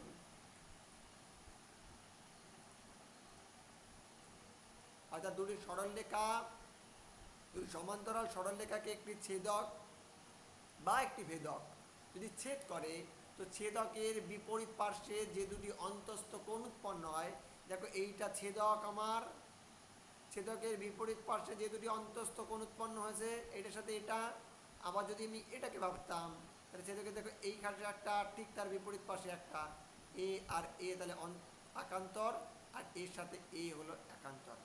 অর্থাৎ দুটি সরলরেখা পরস্পরকে ছেদ করলে, একটি সমান্তরাল সরলরেখাকে যদি একটি সরলরেখা ছেদ করে, তাহলে ছেদকের ঠিক বিপরীত পার্শ্বে যে একান্তর কোণগুলি, যে কোণগুলি তৈরি হয় তাদেরকে আমরা বলি একান্তর কোণ, এবং এক্ষেত্রে একান্তর কোণগুলি হচ্ছে সমান। এখন প্রশ্ন এখানে একটা আছে, ধরো একটা সরলরেখা এঁকেছে এরকম, একটা সরলরেখা এঁকেছে এরকম, এরা তো সমান্তরাল নয়, তো এদেরকে যদি একটা সরলরেখা ছেদ করে, তবে এই যে কোণটা পাচ্ছি, এই যে কোণটা পাচ্ছি, এরাও কিন্তু একান্তর। কিন্তু এক্ষেত্রে একান্তর কোণগুলো সমান নয়। একান্তর কোণগুলো কখন সমান? যখন কিনা এই সরলরেখাটা আর এই সরলরেখাটা পরস্পর সমান্তরাল। বোঝা গেল? তাহলে এইখানে যে কনসেপ্টটুকু দেওয়া হয়েছে এটা বোঝা গেছে? বহিস্থ কোণ কি, অন্তস্থ কোণ কি, অনুরূপ কোণ কাকে বলে, একান্তর কোণ কাকে বলে? যদি এখানে কোনোটাই বুঝতে অসুবিধা হয় আমায় বলো, যারা নতুন আছো। না স্যার, ঠিক আছে স্যার। সমরেখ বিন্দুটা আচ্ছা বলে দিচ্ছি, যারা নতুন আছো তাদেরকে বলছি ক্লাসে একটু ইন্টারঅ্যাক্ট করতে হবে, হ্যাঁ? এই চুপচাপ থাকলে কিন্তু শেখা ঠিকঠাক হয়ে উঠবে না। একটু কথা বলতে হবে বন্ধু বান্ধবীদের সাথে, যারা এখানে আছো আগে থেকে পড়ছে তাদের সাথেও, যারা নতুন ভর্তি হচ্ছে তাদের সাথেও, এবং আমার সাথেও। সবাই মিলে কথা বললে তবেই কিছু শেখা যাবে। মুখ বন্ধ করে থাকলে, নিজের সমস্যাগুলো বলতে না পারলে কিন্তু শেখা যাবে না। এখন তার কেউ ছোটো নেই যে প্রত্যেককে আমি ধরে ধরে বারবার করে জিজ্ঞাসা করবো। নিজে যেতে উত্তর দিতে হবে, নিজে যেতে জানতে চাইতে হবে যে না এটা বুঝিনি। এবং এখানে লজ্জার কিচ্ছু নেই, সবাই সব বুঝবে, সবাই সব জেনে আসবে, এরকম কোনো মানে নেই। অতএব সেই লজ্জাটাকে দূর করে জানতে চাইতে হবে, হ্যাঁ এখানে আমি জানি না, বা এই জিনিসটা আমি ভুলে গেছি, বা এটা আমি বুঝিনি। প্রত্যেককেই বলছি, যার যেখানে সমস্যা হবে নির্দ্বিধায় যখন তখন যে কোনো ক্লাসে, যদি আগের হয়ে যাওয়া কোনো জিনিস বা বাড়িতে করতে গিয়ে আটকে থাকা কোনো জিনিস, যে কোনো জিনিস গ্রুপের মধ্যে বা ক্লাসের মধ্যে যখন কিছু জিজ্ঞাসা করবে, গ্রুপের মধ্যে জিজ্ঞাসা করো, কোনো না কোনো বন্ধু হেল্প করে দেবে, কোনো না কোনো স্যার হেল্প করে দেবে, হেল্প তোমার হয়েই যাবে। তোমার সাথে সাথে বাকি বলো। হ্যাঁ, ওই একান্তর কোণটা হচ্ছে ছেদকের বিপরীত দিকে হবে, আর সেটা অন্তস্থ কোণ হবে, তাই তো? হ্যাঁ, অন্তস্থ কোণ হবে। আর একান্তর যেটা, এটা ছেদকের অন্তস্থ কোণ, এই এই একটা কোণ, এর ঠিক বিপরীত দিকে এই একটা কোণ, ওটা একান্তর। একান্তর। আচ্ছা, আর যেটা হচ্ছে তুমি যদি আমি এই কোণটা নেব, তাহলে এর বিপরীত কোণ কোনটা? এইটা। এই যে এই দিকটা, হ্যাঁ। তাহলে এইটা আর এটা একান্তর, এটা আর এটা একান্তর। অর্থাৎ এই কোণটা যদি 60 ডিগ্রি হয় তাহলে এই কোণটার মানও 60 ডিগ্রি, এই কোণটার মান যদি 110 ডিগ্রি হয় তাহলে এই কোণটার মানও 110 ডিগ্রি। বুঝা গেল? এখানে হবে না, এখানে ডিগ্রি হবে যদি এটা ঠিকঠাক ভাবে, মানে এটাও যা হবে এটাও তাই হবে, এটা যা হবে এটাও তাই হবে। ঠিক আছে? আর অনুরূপের ক্ষেত্রে কি? অনুরূপের ক্ষেত্রে ওরকম অন্তস্থ বহিস্থর কোনো ব্যাপার নেই, একই রকম দেখতে হলেই হলো। অর্থাৎ দেখো এটার সাথে এটা একই রকম দেখতে, তাহলে এটা অনুরূপ। আবার দেখো এটার সাথে এটা একই রকম দেখতে, এটা অনুরূপ। আবার দেখো এটার সাথে এই কোণটা একই রকম দেখতে, তাহলে এরা অনুরূপ। যার সাথে যে একই রকম দেখতে হবে তারাই অনুরূপ। অনুরূপ মানে একই রকম দেখতে, হুবহু একই রকম দেখতে, তাহলে মানও একই হবে। তাহলে এই কোণটা যদি 60 ডিগ্রি বলে দেওয়া থাকে তাহলে আমরা নির্দ্বিধায় বলে দিতে পারবো এটাও 60 ডিগ্রি। এই ছবি দিয়ে কিন্তু প্রাইমারি, টেট এবং বিভিন্ন সরকারি পরীক্ষায় কখনো কখনো প্রশ্ন করা হয়ে থাকে। এরকম একটা ছোট্ট করে একটা ছবি দিয়ে তার কোণগুলো বলে দেওয়া থাকবে, একটা ত্রিভুজ দিয়ে, ত্রিভুজের মধ্যে বিভিন্ন রকমের শেপ দিয়ে দুটো বা তিনটে কোণ বলে দেবে, বলবে আরও একটা কোণ বা দুটো কোণের মান দিয়ে বলবে এই কোণ দুটো বার করে দেখা বা এই দুটো কোণের সমষ্টি দেখা। তখন কিন্তু এই ধারণাগুলো দরকার। এক ত্রিভুজের তিনটি কোণের সমষ্টি 180 ডিগ্রি, এই ধারণাটা। দ্বিতীয়ত একান্তর কোণ কাকে বলে, অনুরূপ কোণ কাকে বলে, বিপ্রতীপ কোণ কাকে বলে এবং তারা সমান কিনা, এই ধারণা, এই তিনটি জিনিস কিন্তু খুব দরকারি। আচ্ছা, আরো একটা কেউ একজন একটা অন্য কোনো প্রশ্ন করছিলে, কি বলো তো একটু? সমরেখ বিন্দু। স্যার বিপ্রতীপ কোণটা আর একবার বলবেন তো, বিপ্রতীপটা ভুলে গেলাম। আচ্ছা, বিপ্রতীপটা বলে নি, তখন সমরেখ বিন্দু বলে দিচ্ছি। বিপ্রতীপ কোণ কি?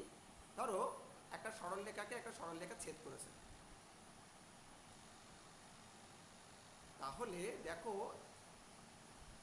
এই কোণটার সাথে এই একটা কোণ এক জোড়া কোণ, আবার এই কোণটার সাথে এই কোণটা নিলে এই এক জোড়া কোণ। দেখো এই কোণটা আর এই কোণটা সমান, আবার এই কোণটা এই কোণটাও নাকি সমান হয়, এবং এদেরকে আমরা বলি বিপ্রতীপ কোণ। অর্থাৎ দুটো সরলরেখা পরস্পরকে ছেদ করলে বিপরীত পার্শ্বে যে কোণ দুটি উৎপন্ন হয়, বিপরীত পার্শ্বে যে সমান কোণ দুটি উৎপন্ন হয় তাদেরকে আমরা বলি বিপ্রতীপ কোণ। তার মানে বিপ্রতীপ কোণ সমান। দুটি সরলরেখা পরস্পরকে ছেদ করলে বিপরীত পার্শ্বে যে দুটি সমান কোণ উৎপন্ন হয় তারাই হলো বিপ্রতীপ কোণ। অর্থাৎ এই কোণটা যদি তোমাকে কোথাও বলে দেওয়া থাকে 120 ডিগ্রি, তুমিও বলে দেবে এইটাও 120 ডিগ্রি, এটা 50 বলে দেওয়া থাকলে তুমি বলে দেবে এইটাও 50। ঠিক আছে স্যার, বুঝতে পেরেছি। আচ্ছা, সমরেখ বিন্দু কারা? আচ্ছা, শব্দটা দেখো,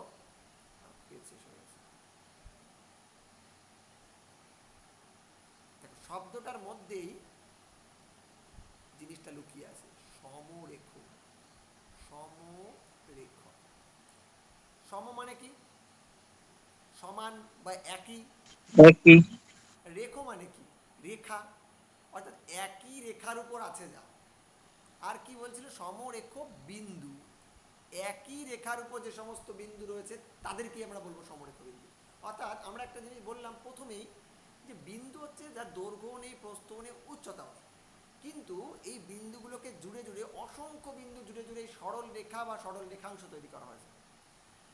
অর্থাৎ যদি তুমি একটা সরল রেখা নিয়ে ভাবো এর উপর অসংখ্য বিন্দু আছে তাহলে ভুল হবে না, কারণ এগুলো তো ছোটো ছোটো ছোটো বিন্দু বিন্দু জুড়ে জুড়েই তৈরি করা হয়েছে। এখন যদি এর উপর আমি ঠিক 3টে কি 4টে বা 5টা বিন্দু চিহ্নিত করি, ধর এখানে একটা বিন্দু চিহ্নিত করেছি এ, এখানে একটা চিহ্নিত করেছি বি, এখানে একটা চিহ্নিত করেছি সি, এখানে একটা ডি, এখানে একটা ই,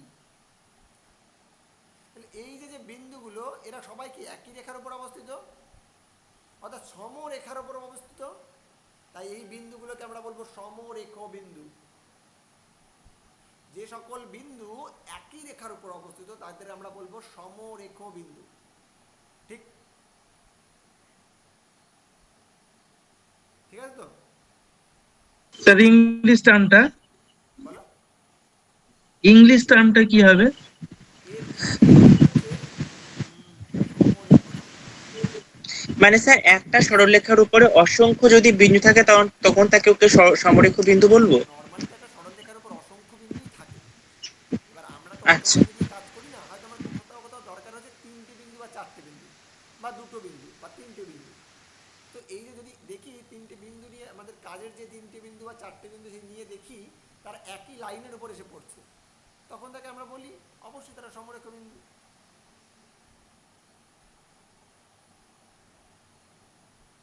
ঠিক আছে?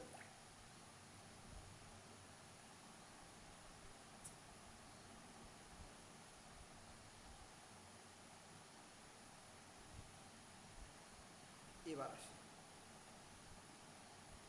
স্যার ইংলিশটা। সমরেখর ইংলিশ। সমরেখর ইংলিশ হচ্ছে উম, আহ, ইংলিশটা এই মুহূর্তে কারেক্ট লাইন হচ্ছে সমবিন্দু সরলরেখা সমরেখ বিন্দু। দাঁড়াও, সমরেখ বিন্দুর লাইনটা কোথায় ছিল?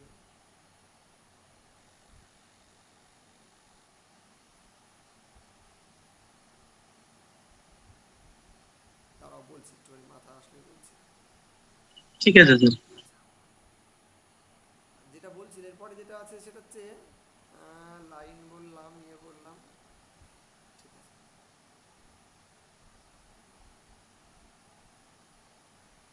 এবার দেখো কার,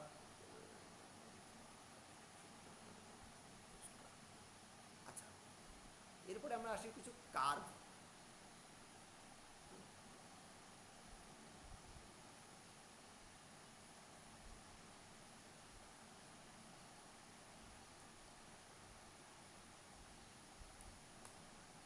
কার্ভ কি জিনিস জানা আছে কারণ?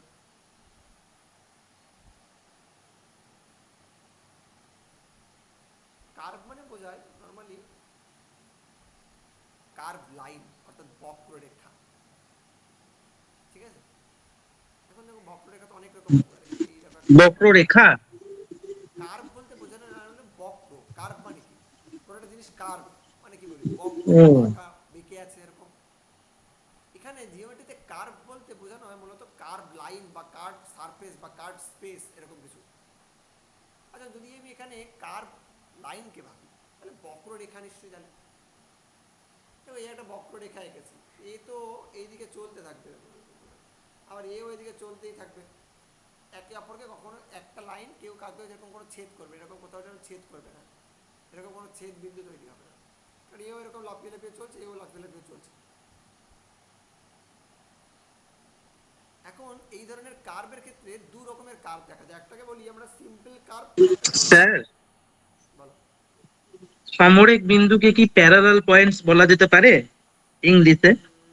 প্যারালাল পয়েন্টস, প্যারালাল, না প্যারালাল পয়েন্টস বলা যেতে পারে না। পারে না?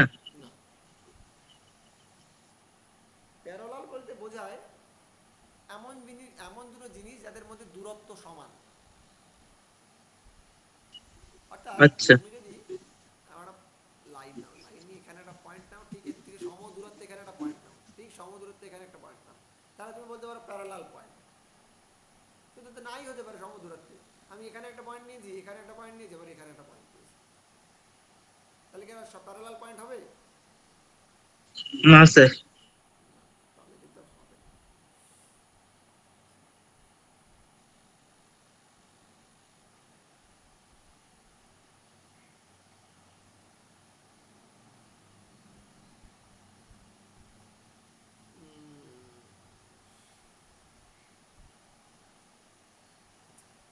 এরপরে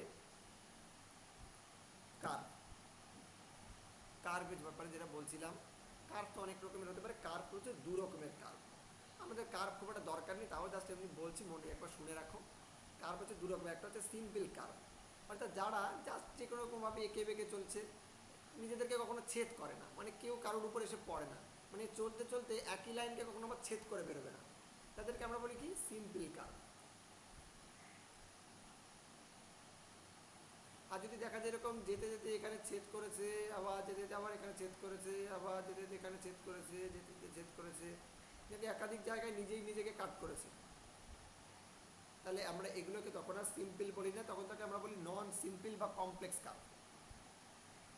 ঠিক আছে? আমাদের কোনো দরকারে আসবে না, আমাদের যেটা দরকারে আসবে সেটা বলি। এরপরে হচ্ছে আছে অ্যাঙ্গেল।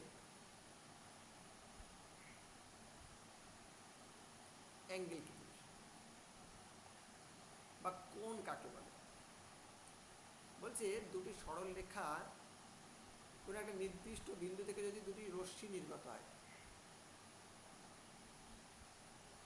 কোনো একটা নির্দিষ্ট বিন্দু থেকে, স্থির বিন্দু থেকে যদি দুটো কোনো রশ্মি নির্গত হয়, তাহলে তাদের ওই রশ্মিদ্বয়ের মাঝখানে যে জ্যামিতিক আকার তৈরি হয় তাকেই আমরা বলি কোণ, তাই তো? এই কোণ সম্পর্কে তো আমরা ছোটবেলা থেকে অনেক কিছু পড়েছি। কোণের আমরা কোণগুলোকে আমরা মাপতে শিখেছি। কি দিয়ে মাপি কোণকে? আমরা নর্মালি চাঁদার সাহায্যে মাপি এবং ডিগ্রি এককে, এরকম মাথার উপরে এরকম ছোট্ট গোল করা জিনিস থাকে, 60 ডিগ্রি, 70 ডিগ্রি, এটা হচ্ছে একক। যেমন মিটার মাপি, কিলোমিটার মাপি, সেকেন্ড মাপি, গ্রাম মাপি, সেরকম এই ডিগ্রিটা হচ্ছে এক রকমের একক। এটা কি? কোণ মাপার একক। আরও এছাড়াও আরও অনেক একক রয়েছে, যেমন রেডিয়ান বলে একটা একক রয়েছে যা দ্বারা কিন্তু কোণ মাপা হয়। আমরা এখানে ডিগ্রি দিয়েই নর্মালি মেপে থাকি, ক্লাস 10 অবধি ডিগ্রি দিয়েই মাপা হয়। ক্লাস 10-এর শেষের দিকে কোথাও কোথাও রেডিয়ানের ধারণা রয়েছে, তবে ক্লাস 9 অবধি মোটামুটি ডিগ্রি দিয়েই মাপা হয়। এখন এই কোণ তো আমরা মাপতে শিখেছি ক্লাস 7 থেকেই মোটামুটি আঁকতে শিখতে যাই এবং সেগুলোকে মাপতে শিখে যাই। এই কোণগুলোর মাপের উপর ভিত্তি করে কোণগুলোকে বেশ কয়েকটা ভাগে ভাগ করা হয়েছে। কোণকে ক ভাগে ভাগ করা হয়েছে কেউ জানো? হ্যাঁ জানি স্যার। ক ভাগে? তিন তিন ভাগ। সরল কোণ, সমকোণ, সূক্ষ্মকোণ, স্থূলকোণ আর প্রবৃদ্ধ কোণ। মাপের উপর ভিত্তি করে। বলো, কে একজন 3 বলেছে আর একজন? স্যার আমি 4 মাপের বলছি, উপর আমি ভিত্তি প্রবৃদ্ধ করা কোণ হয়। বলছি। নর্মালি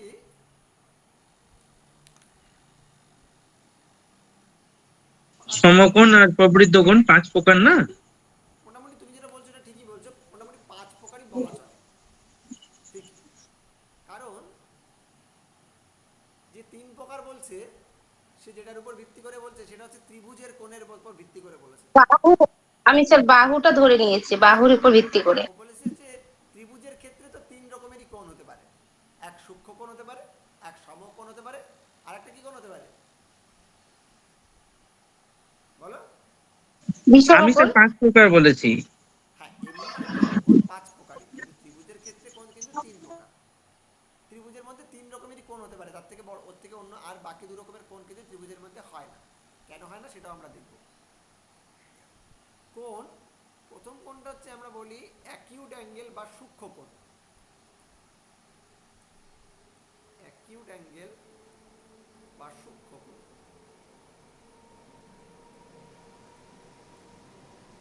কাকে বলে সূক্ষ্ম কোণ?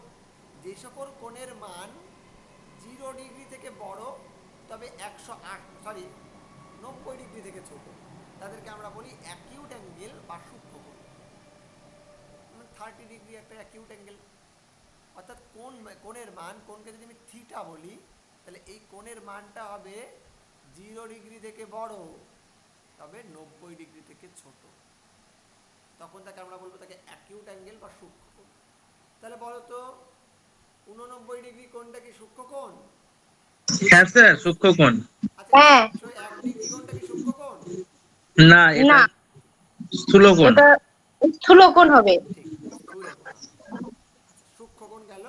এর পরের যে কোণটা সেটাকে আমরা বলি সমকোণ, অর্থাৎ যে কোণের মান ঠিক 90 ডিগ্রি, কারণ এর আগেরটা ছিল ঠিক 90 এর আগে অবধি, মানে 89 হতে পারত, এটা হচ্ছে ঠিক 90 ডিগ্রি যদি হয় তখন সেই কোণকে আমরা বলি সমকোণ।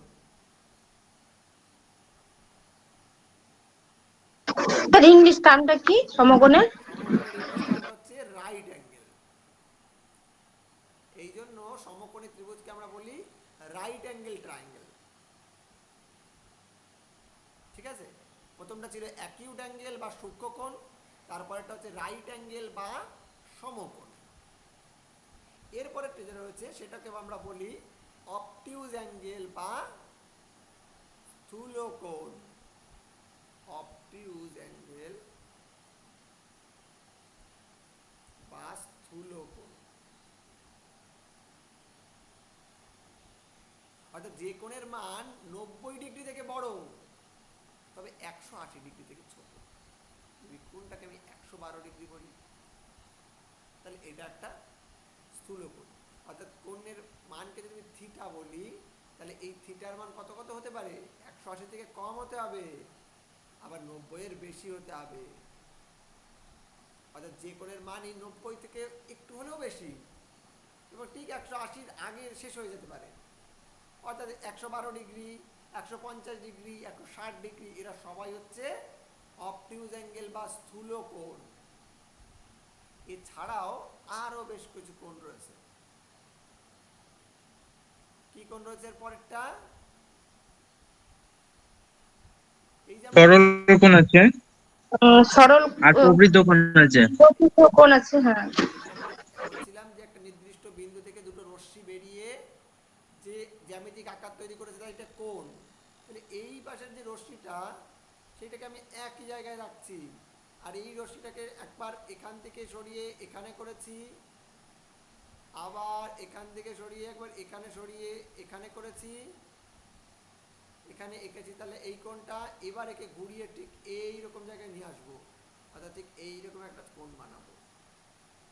তখন এই কোণটার মান হয়ে যাবে 180 ডিগ্রি। চাঁদা দিয়ে এই 180 ডিগ্রি কোণ অবধি সর্বোচ্চ মাপা যায়, এরপরে আর মাপা যায় না। একে আমরা বলি সরল কোণ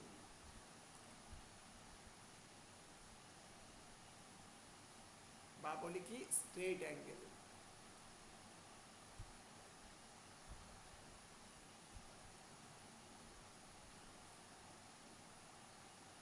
ঠিক আছে, এর পরেরটা কি? যদি দেখা যায় কোণের মান 180 ডিগ্রি ছেড়েও বেরিয়ে গেছে, অর্থাৎ কোণের মান ধরো 210 ডিগ্রি বা 230 ডিগ্রি, তখন একটা অনেক বড় কোণ উৎপন্ন হয়। এই কোণকে আমরা বলি কি প্রবৃদ্ধ কোণ, কারণ অনেক বড়, তাই আমরা নাম দিয়েছি কি প্রবৃদ্ধ। অনেক বড়, সবচেয়ে বয়স জ্যেষ্ঠ যারা তাদেরকে আমরা বলি বৃদ্ধ, ওই ক্ষেত্রে সবচেয়ে বড়, তাই একে নাম দিয়েছি আমরা প্রবৃদ্ধ কোণ, বা ইংরেজিটা হচ্ছে এর রিফ্লেক্স অ্যাঙ্গেল।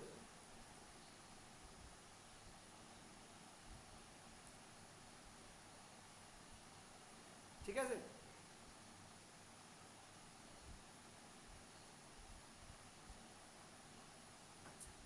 এই প্রসঙ্গে আরো দুটো জিনিস বলে দিই। একটা হচ্ছে স্যার বলো।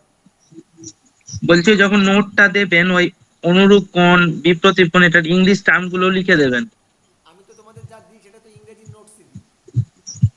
ও হ্যাঁ হ্যাঁ হ্যাঁ, ঠিক আছে স্যার। তোমাদের যেখানে যেখানে অসুবিধা হবে তোমরা কি করবে, ওটা টার্মগুলো বাংলায় লিখে রাখবে পেন্সিল দিয়ে। ও ঠিক আছে স্যার। ঠিক আছে,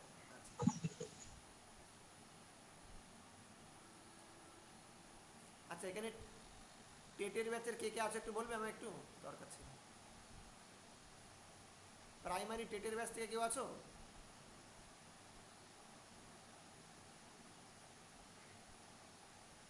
প্রাইমারি টেটের ব্যাচ থেকে কি কেউ আছো? সবাই বিপিএসসি নাকি?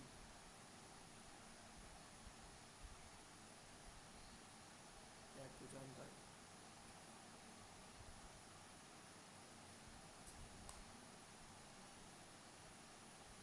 এখানে আরো দুটো জিনিস বলি, সেটা হচ্ছে কমপ্লিমেন্টারি অ্যাঙ্গেল আর হচ্ছে সাপ্লিমেন্টারি অ্যাঙ্গেল।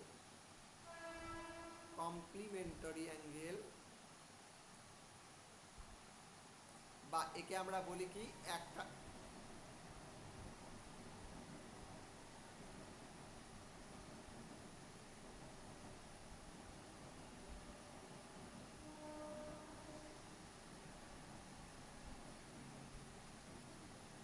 বাংলাটা বলো তো কি, পূরক। ক্লাস 10-এ আছে পূরক কোণ, না আগেও আছে, ক্লাস 9-10-এ হয়তো আছে পূরক কোণ। পূরক কোণ কাকে বলে? যখন দেখা যায় দুটি কোণের সমষ্টি 90 ডিগ্রি, তখন একটি কোণকে একটি কোণের পূরক কোণ বলে। অর্থাৎ ধরো একটা কোণ লিখছি আমি 55 ডিগ্রি, আর একটা কোণ লিখছি 45 ডিগ্রি, তাহলে দুটোর সমষ্টি কত? 90 ডিগ্রি। তাহলে এই 45 ডিগ্রি কোণ এবং 55 ডিগ্রি কোণ, এই কোণ দুটোকে বলা হবে একে অপরের পূরক কোণ। বোঝা গেল? দুটো কোণের সমষ্টি যখন 190 ডিগ্রি হয়, দুটো কোণের সমষ্টি যদি 90 ডিগ্রি হয়, তাহলে কোণ দুটোকে বলা হয় পরস্পর পূরক কোণ।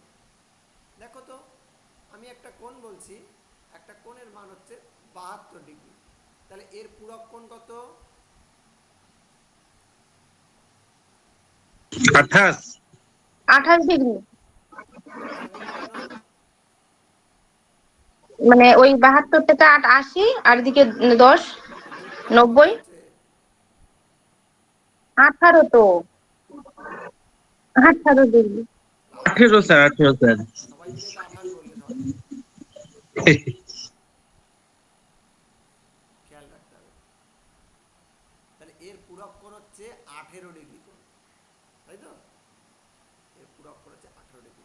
অর্থাৎ একটা কোণ যদি বলে দেওয়া থাকে θ1, আর একটা কোণ যদি বলে দেওয়া থাকে θ1, তাহলে সমষ্টি হবে হচ্ছে 90 ডিগ্রি। এবার যদি তোমার একটা কোণের মান দিয়ে দেওয়া থাকে, যে এইটা ধরো দিয়ে দিয়েছে 36 ডিগ্রি, তাহলে θ1 প্লাস 36 ডিগ্রি সমান 90 ডিগ্রি, তাহলে অবশ্যই θ1 এর মান বেরিয়ে যাবে 90 মাইনাস 36। ঠিক আছে? আচ্ছা,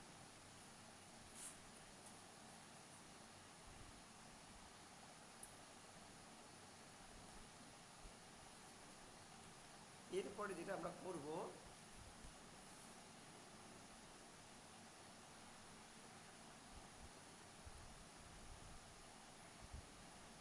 অন্তঃসমদ্বিখণ্ডক এবং বহিঃসমদ্বিখণ্ডক।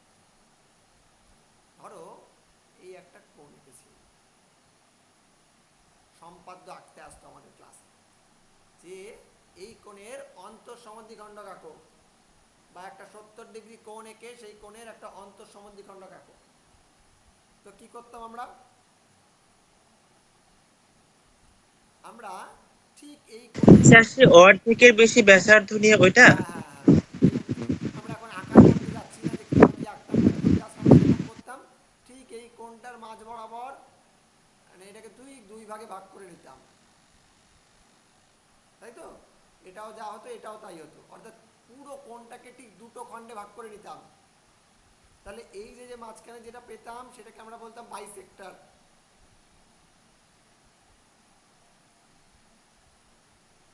তাহলে যদি একটা কোণ থাকে,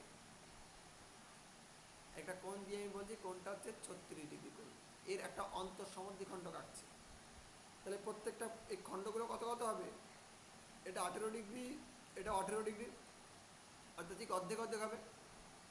এই ধারণাটা সবার কাছেই পরিষ্কার, কিন্তু এর উল্টো ধারণাটা সবার কাছে আর পরিষ্কার নয়। তাহলে বহিঃসমদ্বিখণ্ডক কাকে বলে? অন্তঃসমদ্বিখণ্ডক তো জানি, কোন একটা কোণ দেওয়া থাকলে ঠিক মাঝ বরাবর তাকে ভাগ করে দিলে সেটাই হচ্ছে তার অন্তঃসমদ্বিখণ্ডক। তাহলে বহিঃসমদ্বিখণ্ডক জিনিসটা কি?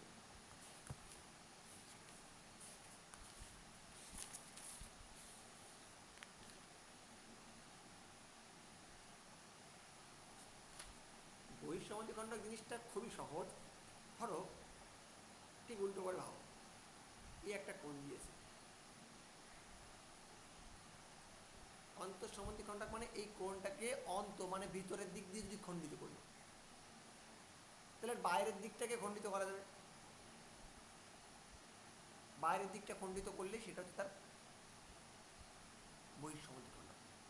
অর্থাৎ দেখো এই কোণটার ভিতরের অংশটুকু হচ্ছে এইটা, তাহলে বাইরের অংশ কোনটা? দেখো এখান থেকে যদি তুমি লাইনটাকে বাড়িয়ে দাও,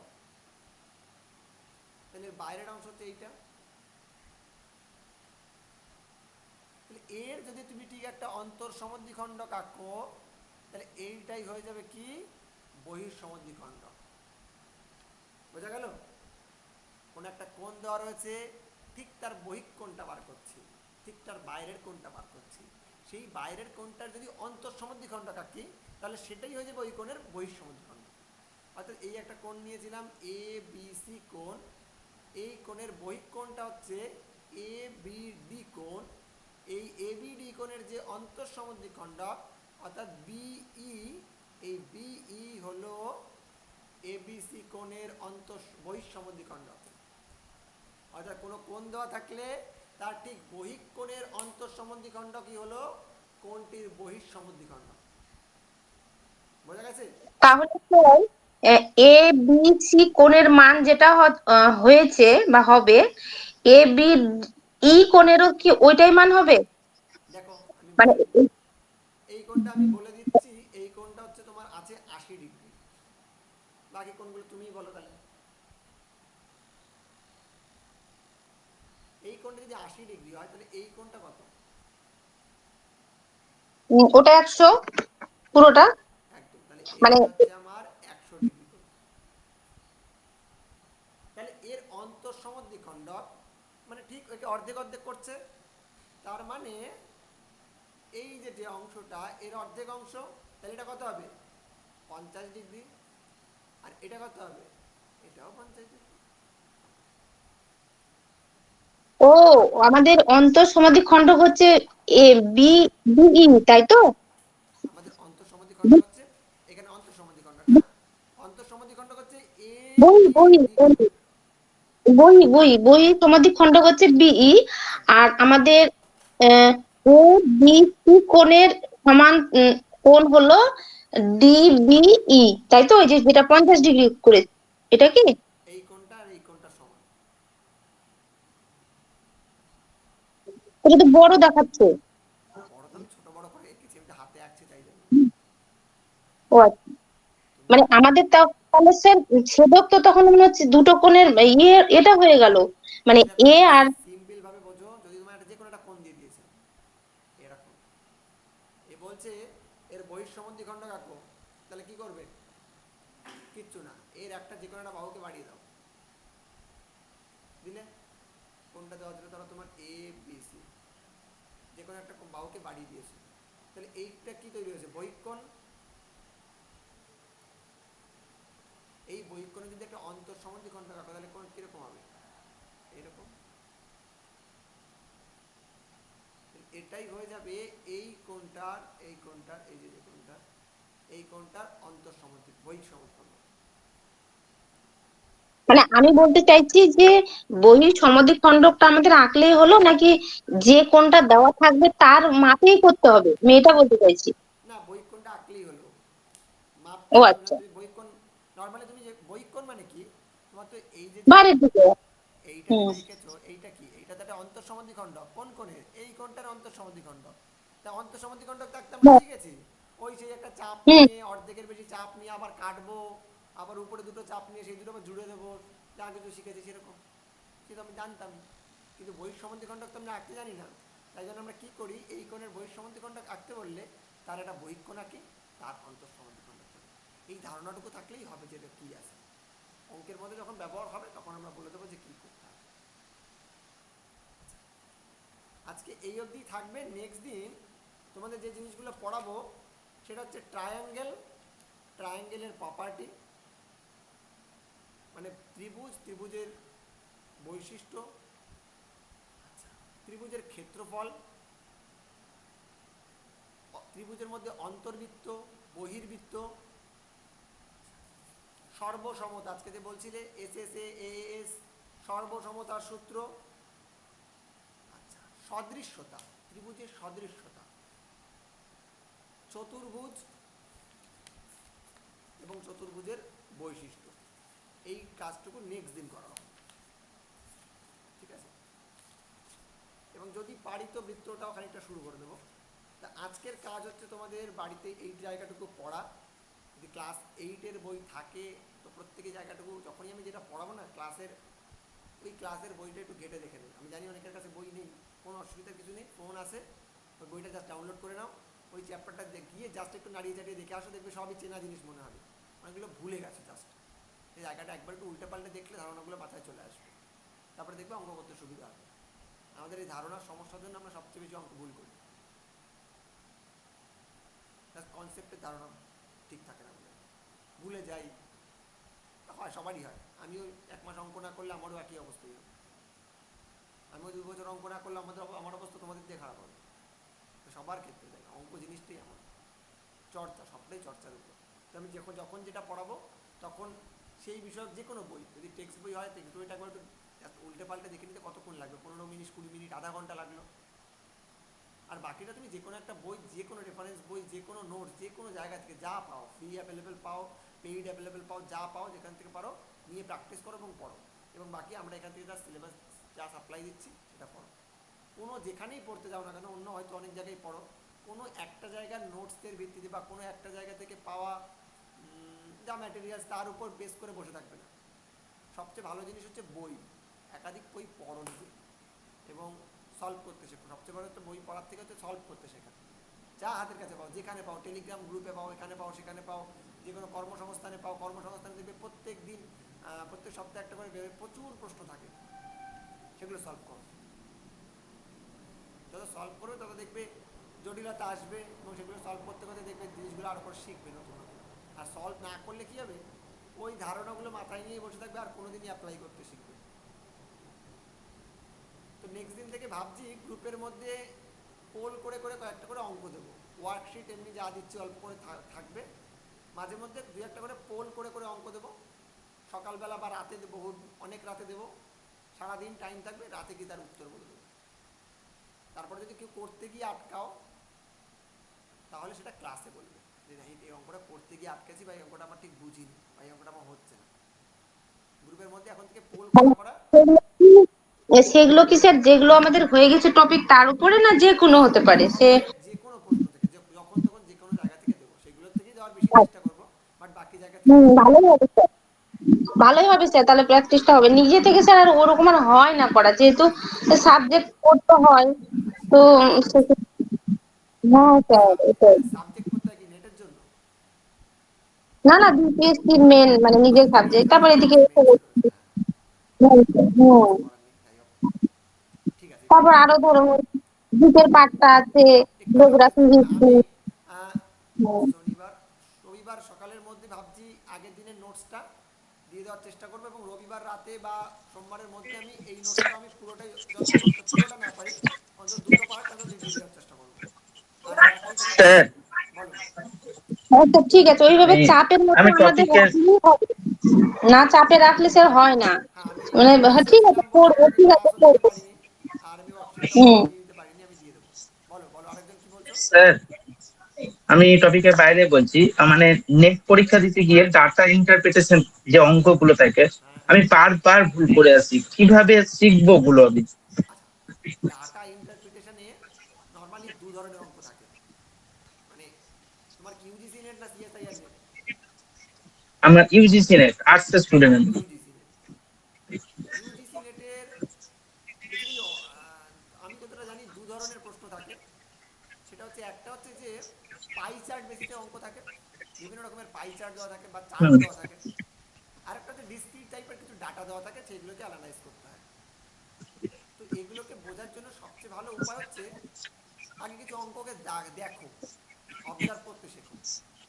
যেখানে অঙ্কগুলো এমন এমন কিছু জিনিস দিয়ে দেয় যা ডাটাতে নেই, অথচ বার করতে হবে, কিভাবে আমি পারছি না, ডাটাতেই নাম্বার উঠে না আমার। আমি কিন্তু দেখো, আমি সত্যি কথা বলতে আমি ইউজিসি নেটের ছাত্র নই, ফলে ওই সিলেবাসটা কি আছে এক্স্যাক্টলি আমার জানা নেই খুব ভালো করে। বন্ধু বান্ধব অনেকে যারা দিয়েছে আমি তাদের কাছ থেকে যেটা জেনেছি বা যারা জুনিয়ররা যারা দেয় তাদের কাছ থেকে যেটা শুনেছি এই অনুযায়ী বলছি। ডাটা এমন কিছু দেওয়া থাকে না যেটা তোমার মানে যেটা জানতে চাইছে সেটা নেই এমন নয়, হয়তো তুমি খুঁজে পাচ্ছ না বা ওটাকে খুঁজে বের করতে হবে। তো সেটার জন্য কি হয়, তোমাকে আগে যদি নিজের থেকে প্র্যাকটিস করার চেষ্টা করো, আমি বলবো যে কোনো বইয়ের আগে কিছু অঙ্ক দেখো করা, বেশ কিছু অঙ্ক, বিভিন্ন টাইপের অঙ্ককে করতে দেখো, কী করতে চাচ্ছে, কী করে বার করছে। কারণ আমরা নর্মালি যেটা হয় ডাটা ইন্টারপ্রিটেশনের ক্ষেত্রে সবচেয়ে যেটা সমস্যা, আমরা খুব বেসিকভাবে করার চেষ্টা করি এবং তাতে অনেক সময় যায় এবং আমরা পুরো গুলিয়ে ফেলি পুরো জিনিসটাকে। এত ডাটা দেওয়া থাকে, পুরো জিনিসটাকে গুলিয়ে মুলিয়ে ফেলে হ্যাঁ স্যার, এটাই হয় আমার। ভুলভাল করে আসি।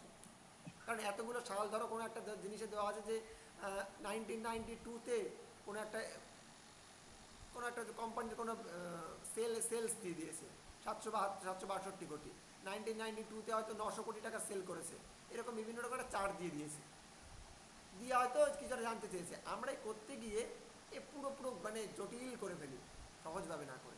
এই জন্য সবচেয়ে সহজ উপায় হচ্ছে, যতটা আমার মনে হয়, আগে অঙ্কগুলোকে ভালো করে ধীরে স্থিরভাবে দেখো কিছু।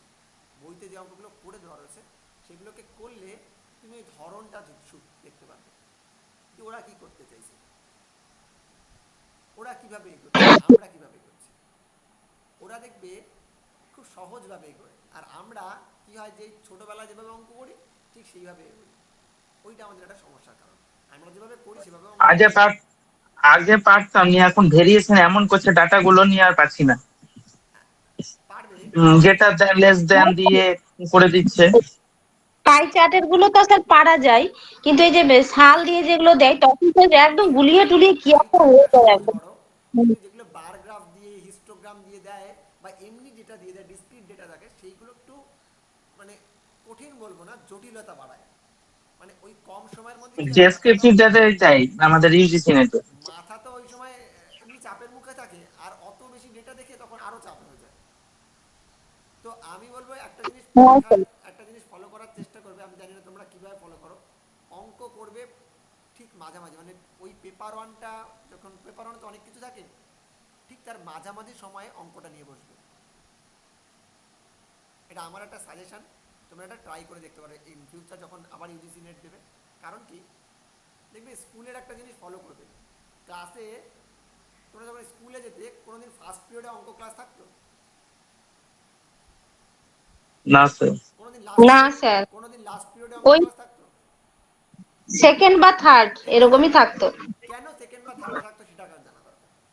কারণ আমরা যখন বাইরের পরিবেশ থেকে যাই, হাজারো রকমের সমস্যা প্রবলেম নিয়ে যাই। কারোর বাড়িতে কেউ ঝামেলা করে এসছে, কেউ সকালবেলা খেয়ে আসেনি, কেউ গাড়িতে গিয়ে টাকা পয়সা নিয়ে ঝামেলা করেছে, কেউ তাড়াতাড়ি বেরোতে গিয়ে কোনো একটা জিনিস ফেলে এসছে, অনেক রকমের প্রবলেম ঝামেলা ঝাঁটি ফেলে গিয়ে জাস্ট পরীক্ষার হলে গিয়ে বসি বা স্কুলে গিয়ে বসি। ফলে আমাদের মন প্রচুর পরিমাণে ডাইভার্ট থাকে। এই সময়ে অঙ্ক করার মতন মানসিকতা মানুষের মধ্যে থাকে না। এই জন্য ফার্স্ট পিরিয়ডে কোনো দিন দেখবে বাংলা ইংরেজি ছাড়া অন্য কিছু পড়ানো হয় না, কারণ ওইগুলো পড়া সহজ। তাই জন্য বাংলা ইংরেজিকে সবসময় ফার্স্ট পিরিয়ড, ল্যাঙ্গুয়েজ গ্রুপে সবসময় ফার্স্ট পিরিয়ডে রাখা। মানে তোমরাও পরীক্ষার সময় যেটা করবে, অন্য যে সমস্ত প্রশ্ন পড়ে উত্তর করা যেতে পারে সেই ধরনের প্রশ্নগুলোকে শুরুতে করবে। অঙ্কটাকে করবে ঠিক মাঝামাঝির সময়, শেষে নয়। শেষে গিয়ে খুব তাড়াহুড়ো হবে, তখন আরোই করতে পারবে না, মাঝামাঝিতে করবে। আর কোনো অঙ্ক যদি একবার খুব জটিলভাবে খুব ঘেটে গেল, সেটাকে ছেড়ে দাও, সেটাকে নিয়ে সময় নষ্ট করো। কারণ ওইটা নিয়ে সময় নষ্ট করতে গিয়ে না অন্য অঙ্ক করা হয় না। যেটা খুব সহজভাবে একবার বা দুবারে হয়ে গেলে তো ভালো, ওইটাকে বাকি মার্ক করে রেখে দাও। যেখানে অঙ্ক প্র্যাকটিস মানে রাফ করেছো তুমি, ওটা একটা মার্ক করে রেখে দাও, দুটো তিনটে কালি নিয়ে যাও, একটা মার্ক করে রেখে দাও। তোমাদের তো পেন পেপার হয়, ও এটা তো আবার অনলাইন করে দিয়েছে আবার, একবার পেন পেপার হয়ে না, সিবিটি মোডে হয়েছে। এটা পেন দেয়, অফলাইনে পেন হবে দেয়। তো, মেইনসটা অফলাইনে হবে তো আমাদের, না আমি বিপিএসসি। না, বিপিএসসির কথা, সরি ইউজিসির কথা, ইউজিসি নেটের কথা বলছি। নেটে নেটে নেট। ওটা ওটা নিয়ে দেয় তো। নেটে তো পেন পেপার করে দিয়েছিল, আবার দেখলাম আমার ওই সিবিটি করে দিয়েছে। ম্যাথে প্রবলেম হয় না, শুধু ডাটাটাই প্রবলেম। ডাটাটা একটু প্র্যাকটিস করো।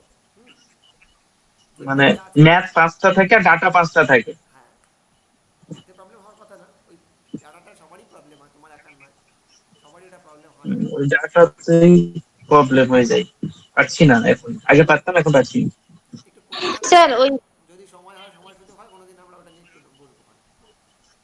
আচ্ছা বলো। হ্যাঁ স্যার, বলবেন ভালো হয় তাহলে। পরীক্ষা দিতে গিয়ে ছিল যেগুলো, ওই যে হয় না, ডান পূর্বে এতটা হেঁটে গেল, তারপর পশ্চিমে গেল, তারপরে কোনো কোনো দূরত্বটা বের করতে বলে বা মোট কত, এই ধরনের অঙ্কগুলো স্যার আমাদের একটু করাবেন, কারণ স্টেটে ছিল ঠিক তো আছে, এটা নেটেও কখনো আসে, ভুল এটা ইউজিসি হুম। নেটেও আসে, সিএসআইআর নেটেও প্রচুর পরিমাণে, সিএসআইআর নেটে এই প্রশ্ন সত্যি প্রত্যেকবার একটা করে থাকে প্রায় প্রায়।